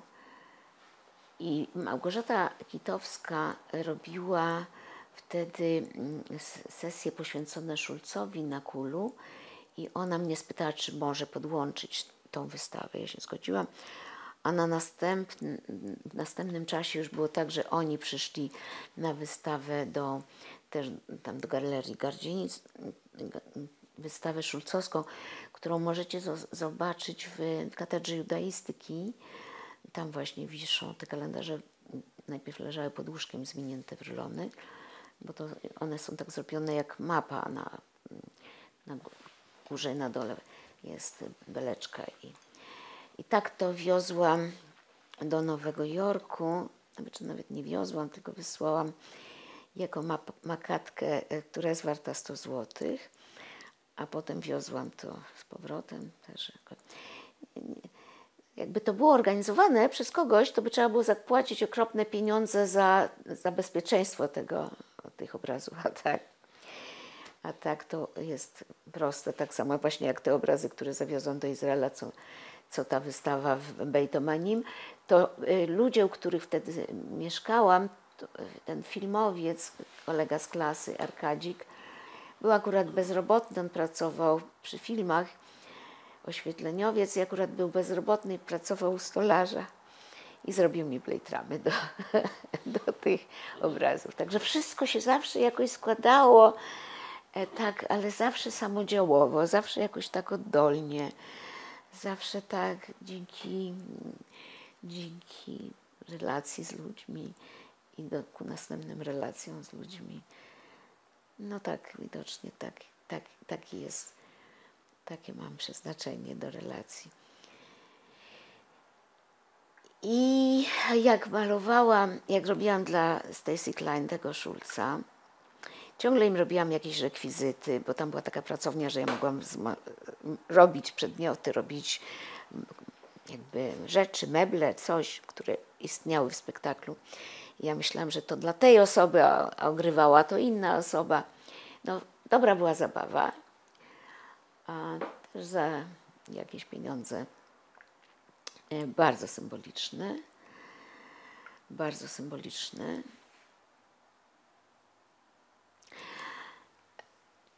Ale Instytut Kultury Polskiej w Nowym Jorku, ona była w relacji z nimi, wtedy Agata Grenda była tam szefową od kultury, cudowna osoba, która teraz, nie widziałam już jej lata, ale jestem z nią na Facebooku. I Agata była odpowiedzialna za wystawę, w ogóle za spektakl tego teatru Double Edge, za ich premierę w teatrze La Mama na Manhattanie. To jest to jest kultowe miejsce, aczkolwiek no tak byle jakie, jak zresztą tutaj Instytut Grotowskiego, gdzie nie ma wentylacji i się bez windy się wchodzi na 4. piętro. To tam też to taki jest, to nie jest elegancki teatr, ale ma ducha. I tam był spektakl tego spektaklu. Ja usiłuję sobie przypomnieć tytuł. Republic of Dream, taki był tytuł. A tam scenografią były takie ekrany pionowe, podłużne i na jednym z tych ekranów ten aktor, który grał Szulca, malował siebie. Ja już nie pamiętam, jak ja to zrobiłam, że to się wyświetlało. No to nie było takiej możliwości jak teraz, że to... Ale jakoś to zrobiłam. W każdym razie, jak była premiera u nich tam na wsi, bo oni mają teatr na wsi, na wsi. I ludzie do nich przyjeżdżają. I była tam, odwiedziła ich osoba, która pisze o teatrze. Nie pamiętam w tej chwili nazwiska. Obie wypiłyśmy po kieliszku i na mnie ten kieliszek rozmawiałyśmy dalej o tym Szulcu już w domu po tej premierze. ja przez tą rozmowę, ja jej opowiadam, że znalazłam taki tekst szulcologa, który się nazywał Egon Schulte. Poznałam go potem. Napisał o tym, że kalendarz że sklepy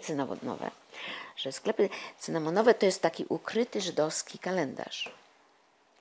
I ja z tą koncepcją zaczęłam to czytać i zobaczyłam, że faktycznie, że to jest 13 miesięcy, tak jak był rok przestępny. Wtedy, kiedy to malowałam, też był rok przestępny, 2007. Ja to malowałam w przeciągu 1 roku. Namalowałam te 13 obrazów ogromnych na podłodze, leżąc i to wieszając. Tak. To był ostatni wysiłek taki, który mogła, chociaż tak mi się marzy duże obrazy malować. Marzyło. I byłam zapalona strasznie do tego, żeby to zrobić. Na następny dzień poszłam do Stacy się żegnać, a u Stacy był remont i na tej ścianie były ślad po schodach, który zdjęli.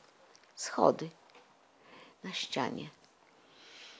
Te schody po prostu mi absolutnie pasowały do tego, co chciałam zrobić. Znaczy zobaczyłam, że ten kalendarz to muszą być schody. Wszystkie obrazy muszą być schodami. Tak prawie po przekątnej. Ja strasznie miałam ochotę tam od razu namalować na tych schodach coś. Wtedy sobie myślała, że to zrobię. Przyjechałam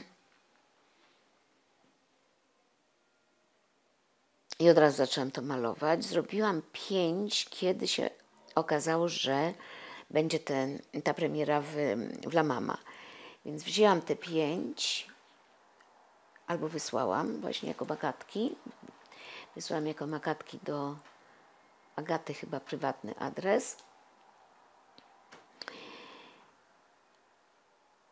I tam ustawiliśmy tak tą scenografię, że te 5 obrazów wisiało, wchodziło się do tej sali ciemnej i zastawało się tych 5 obrazów tak wiszących i między nimi się wchodziło do środka, gdzie w środku były te ekrany tych samych proporcji. Jedną panią, którą spotkałam w metro, powiedziała, że głównie jej się podobała scenografia, bo mi miło. Oprócz tego ja mogłam pokazać swoją wystawę tam w holu, ale to nie miało żadnego znaczenia. Znaczenie miało to, że ludzie młodzi, bo kto był na tym spektaklu? Ludzie z uniwersytetu,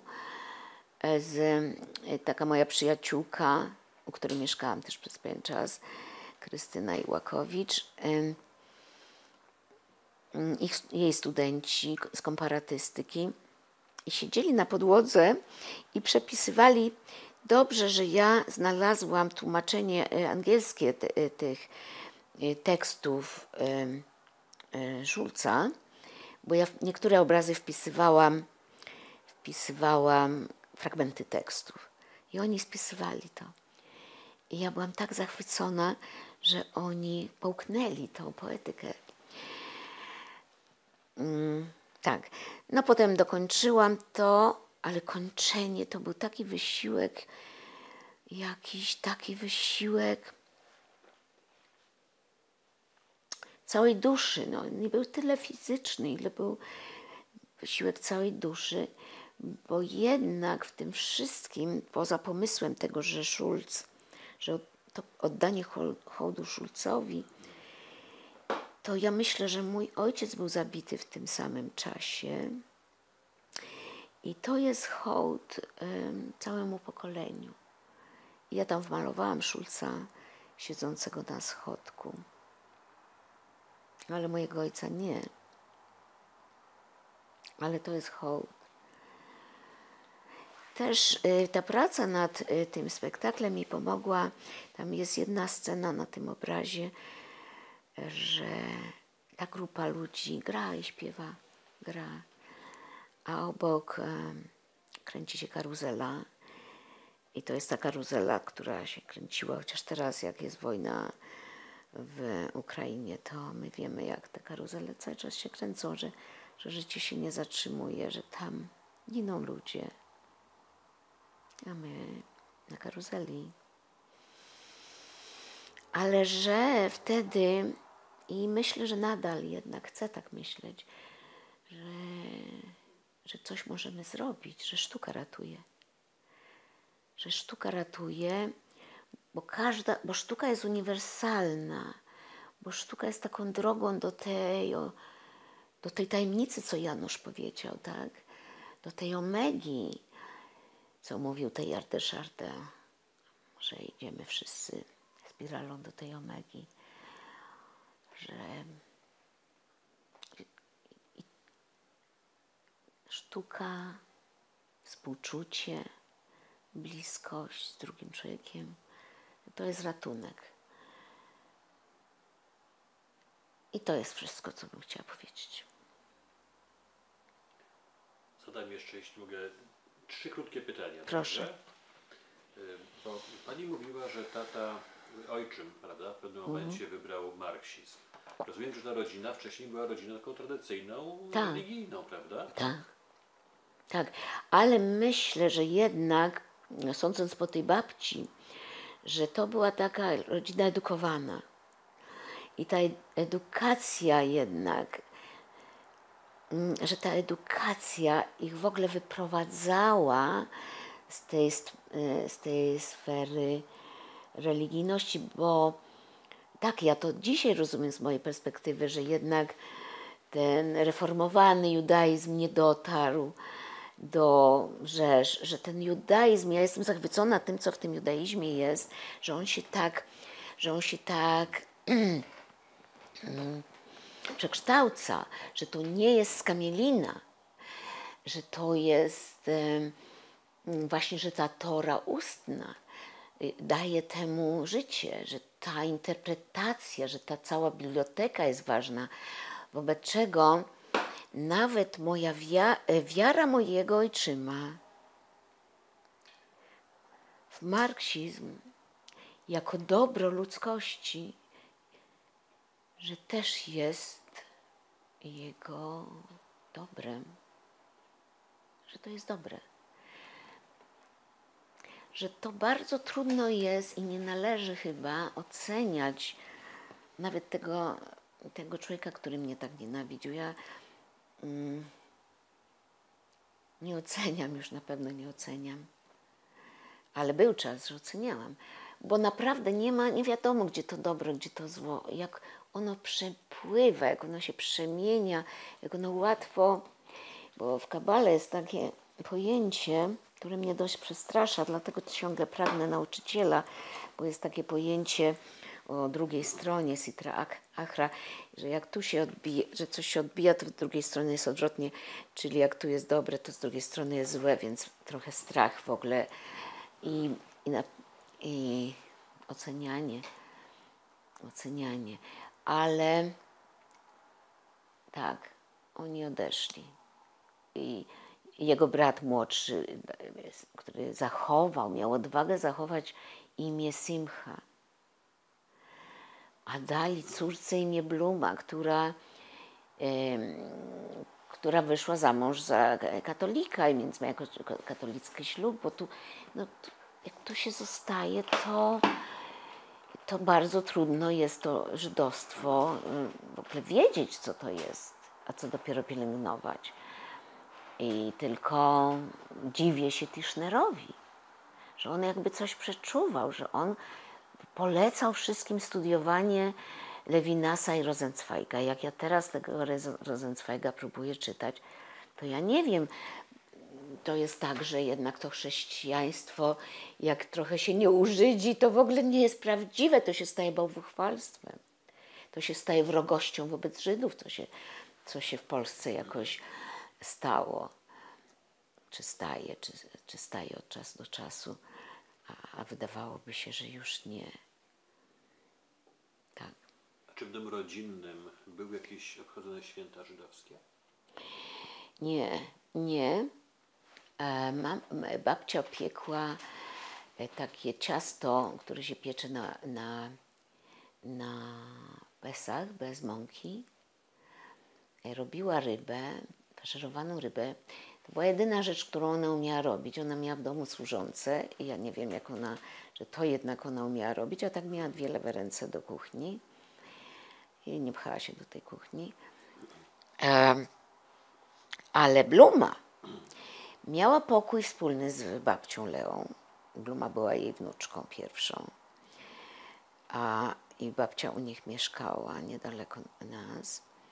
I Bluma, i tam babcia zapalała świecę i babcia jej mówiła, a mimo to ona nie załapała tego.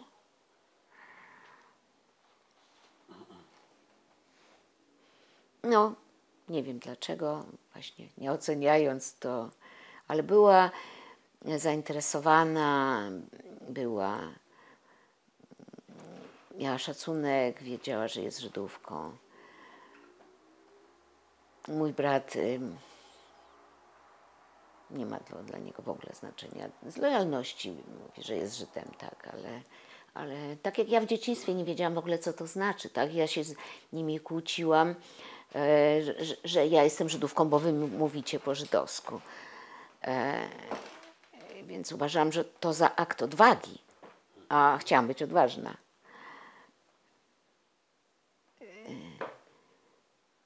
No to nadal jest chyba akt odwagi i noszę tą gwiazdkę jako akt odwagi, ale też jako przyjemność moją. Poza kamerą wspominała Pani o rabinie z Miroszowa, Mojżeszu Dawidzie Paluchu. Czy może Pani powiedzieć o nim kilka zdań, takich wspomnień? Jeśli to był on, to pamiętam, że w szkole, którą mieliśmy pod lasem, klasie, uczyło się tak jak Holender, jak przed wojną w Hederze. Dzieci różnego wieku i ten rabin, nazywaliśmy go Rebbe. Dzieci czytały teksty jakieś, starsze dzieci, a myśmy mruczeli w takt. Zanim nasze przedszkole się zorganizowało, chyba to myśmy chodzili na lekcje z tym Rebem, który niczym się nie różnił poza elegancją. Taki był bardzo młody był i uroczy. Inny był niż ci wszyscy Żydzi z tego świata, który znałam wtedy. Jakieś były akademie, jakieś były spektakle, nawet chyba jakieś śpiewy, jakieś chóry, ale nikt. A w moim domu rodzice robili ciągle przyjęcia i było grono ludzi ładnych i młodych, takich jak ten rabin, ale on był jednak specjalny, taki bardziej był uprzejmy niż wszyscy, tak go pamiętam tyle jako dziecko. Nie wspominała Pani nic o marcu. Czyżby jego wydarzenia ominęły Panią? Nie ominęły. W marcu już byłam mężatką, w 1968 roku, w 1966 żeśmy się pobrali, bo mój mąż mieszkał w akademiku i siedział u mnie do późna w noc, więc sąsiedzi się gorszyli. Więc jakoś moi rodzice chyba to sprowokowali, że jak to przychodzi do ciebie, czy to jest poważne. Myśmy się poznali, to ja miałam 18, on miał 19, czy tak trochę więcej. Znaczy ja 19, on 20.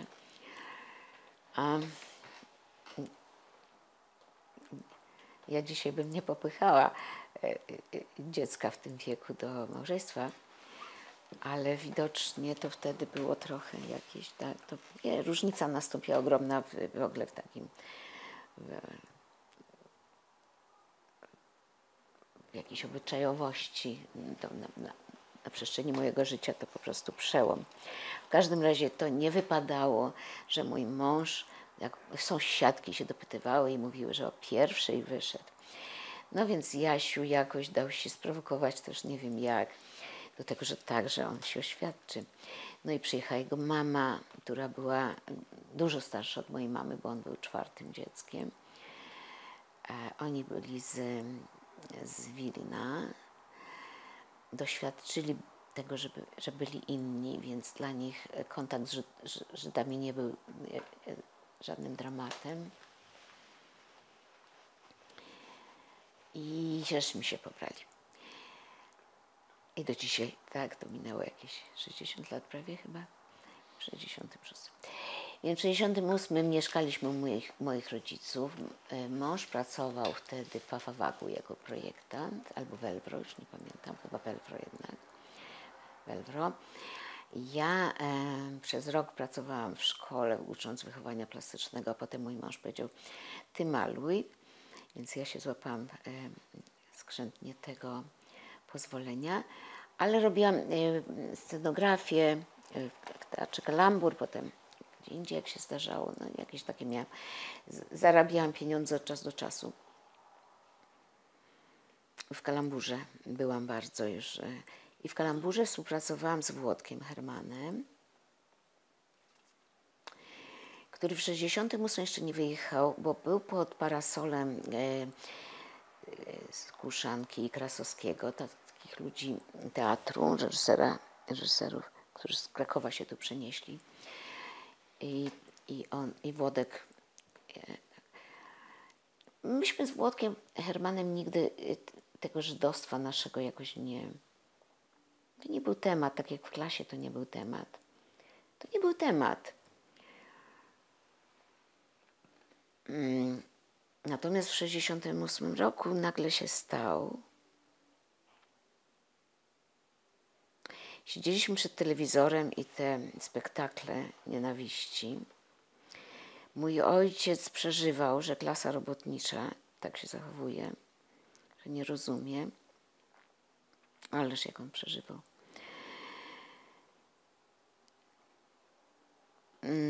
Babci już nie było, babcia była w Izraelu. Włodek namawiał nas, żebyśmy razem wyjechali, że jak nie teraz, to później zawsze będziesz tym numerem 7. Gdzie będą potrzebowali, to cię wyciągną jako Żydówkę. No, ale mój ojciec powiedział, jak wyjedziesz, to do mnie nie pisz. Na swój kraj się nie obraża. Na swój kraj się nie obraża. Jaki to twój kraj?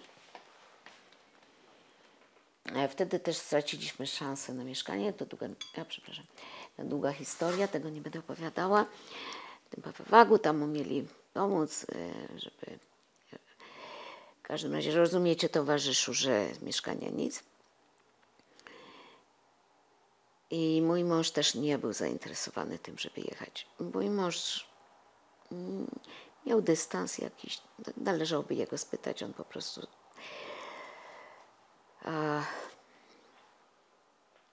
Dzisiaj jestem rada, że nie wyjechałam,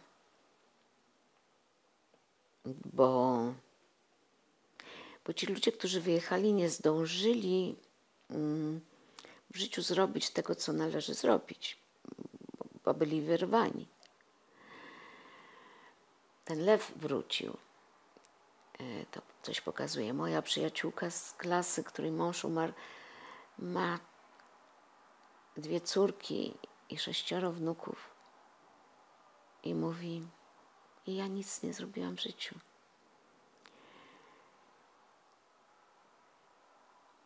A ja zrobiłam. I mało tego, myślę, że trzeba... Ja już nie chcę działać na rzecz dialogu, bo to nie moja sprawa. Nie chcę się wpychać. Ale jak jest okazja, to tak. I nie moją sprawą jest zaglądanie Panu Bogu do rękawa, co ja mam robić.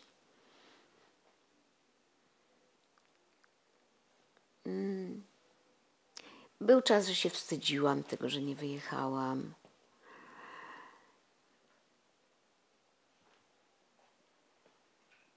Włodek wyjechał, Herman.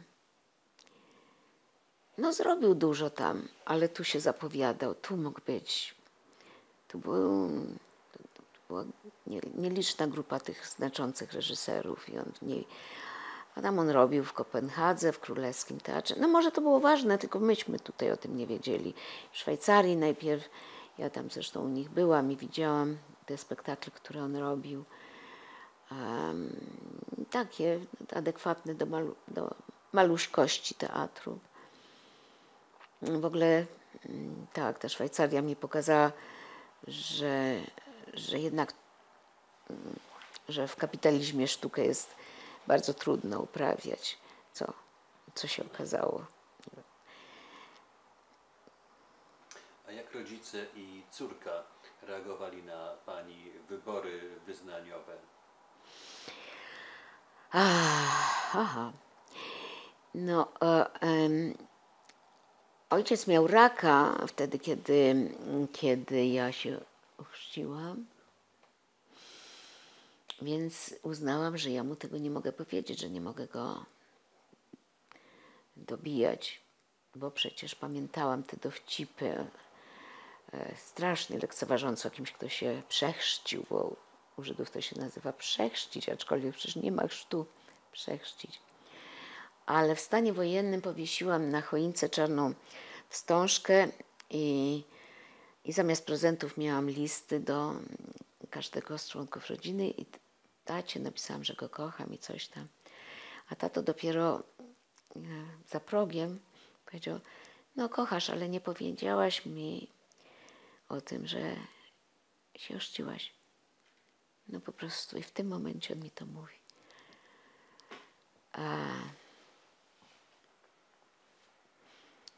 Tak. No potem rozmawialiśmy. I ja chodziłam.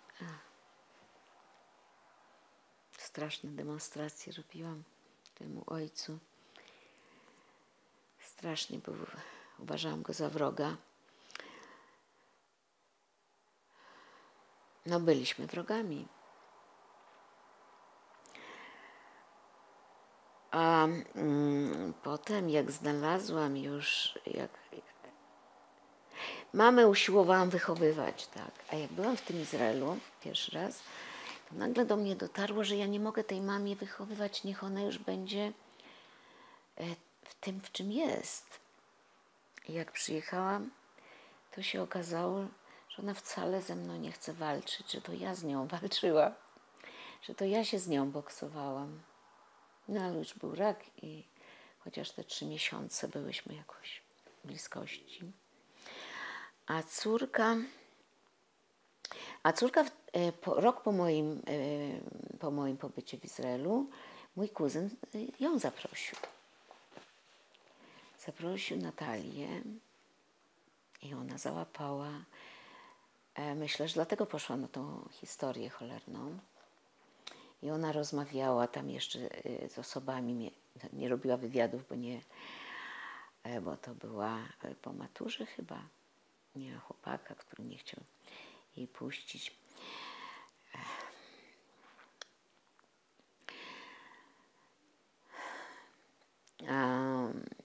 Dużo dramatów, ale Natalia jakoś tak. Potem jak się okazało, że jesteśmy w tym samym miejscu, byłyśmy obie szczęśliwe. Ona pojechała zaraz potem jeszcze do Ulpanu na kurs hebrajskiego. No weszła w to i uwielbiał ją. Miała doskonały kontakt z kuzynem, innym Moszem. Tam była śmieszna rzecz, bo konkurencja tych rodzin, ojczyma i ojca była zabawna. Ta rodzina ojczyma, no, arystokracja, lotnicy. I tak, miała jakąś taką relację z tym 80-letnim człowiekiem, że on czekał na nią, jak ona przyjechała już ostatni, jak był chory, oddali go do domu opieki eleganckiego. I on czekał na Natalię i po spotkaniu z nią umarł. I Natalia cudownie jest w tym świecie. Aczkolwiek mogłaby mieć lżejsze życie, a nie ciągle w tych dziennikach, jakichś tych świadomości, tych cierpień, tych ludzi. Ciągle na granicy. No właśnie tak się ciągle pocieszam, że ona jest silna i ona mnie nauczyła wyrażania uczuć, bo moja mama była powściągliwa. A Natalia, to nie jest tak, że dziecko się uczy od matki, to się przychodzi z jakimś takim ładunkiem, z umiejętnością. I Natalia no, najpierw była bardzo trudnym dzieckiem, buntowniczym, ale kiedy się skończyły bunt, nawet między tymi buntami umiała szukać konsensusu, chciała, bardzo dorosła dusza, bardzo dorosła dusza. I żal mi, że jest w świecie. Ten rok jest w Polsce, bo takie stypendium wzięła, żeby być z nami bliżej, ale przez ostatnie lata uczyła w Nowym Jorku. I tam się urodził mój wnuk. I na szczęście tam mógł być obrzezany. I ja byłam na jego barmycwie. Brit, ale barmycwa była tu, w Nożykach, teraz w maju. O, dobrze, że to było w Polsce, że nie musiałam jechać gdzieś do Ameryki. Ja miałam bat mitzwę. Jak on tu był przez rok, chodził do polskiej żydowskiej szkoły, do Etzheim. To ja sobie wymyśliłam, że ja chcę mieć bat mitzwę. Młody rabin taki wtedy był, Dawid Basok.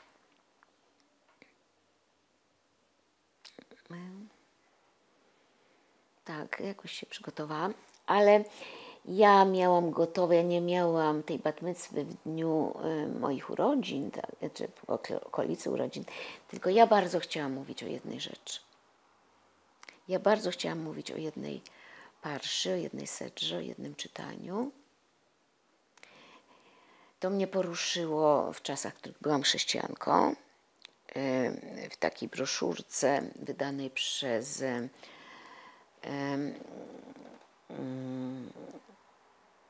jakąś instytucję do spraw dialogu z judeo-chrześcijaństwem, jakąś chrześcijańską instytucję do spraw dialogu. Ksiądz Chrostowski pisał taki tekst. Ksiądz Chrostowski opisał, jak to ta historia dialogu przebiegała i jak to papież Paweł VI pierwszy spotkał się z Żydami przed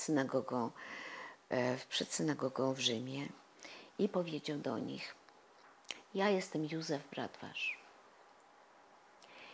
Papież powiedział: ja jestem Józef, brat wasz, do Żydów.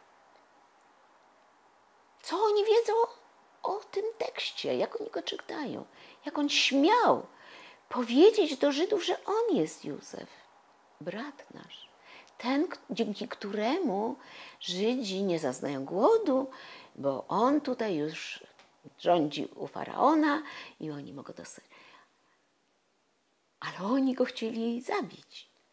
On im to wybaczył. My chcieliśmy zabić Józefa, papieża? Jaka to analogia?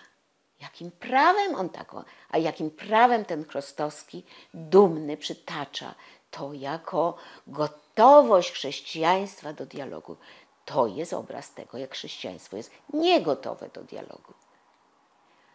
Ten Chrostowski, który siedział długo w tych kręgach i potem wykorzystał to wszystko odczytywał przeciwko Żydom. To najgłębszy antysemita, jakiego chyba Polska miała. Więc ja chciałam mówić o tej parszy, mówiłam o tej parszy, mówiłam o tym, że jak to właśnie jak się Juda zbliża do Józefa, robi ten krok. Wajszef. I to zbliżenie było takim otwarciem i taką hellingerowską trochę sesją łączenia rodziny, a nie wyższością Józefa. Nikt tu nie był wyższy. Owszem, my dzisiaj mówimy błogosławieństwo dla chłopców po powitaniu szabatu, żebyś był jak my nasze, jak synowie Józefa. Chociaż nie wiadomo, dlaczego oni mają być tym modelem.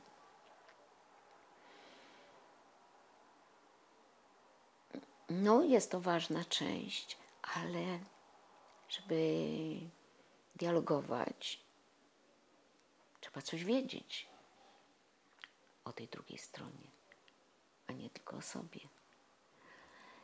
I ja zrobiłam zresztą w tych czasach taki obraz, bo znalazłam takie słowa Menachema z Kocka. On nic nie zapisał, tylko o nim pisali. On powiedział, i ja zapamiętam tak jak tego stycznia zapamiętałam zdanie, to zapamiętałam. To jest jednocześnie u Lewinasa jako podstawa dialogu. Jeśli ja jestem ja, bo ty jesteś ty, to ani ja nie jestem ja, ani ty nie jesteś ty. Ale jeśli ja jestem ja, bo ja jestem ja, to i ja jestem ja i ty jesteś ty, a ja dodaję i możemy rozmawiać jako ja i ty, a nie ktoś, kto się porównuje czy coś, tylko być sobą.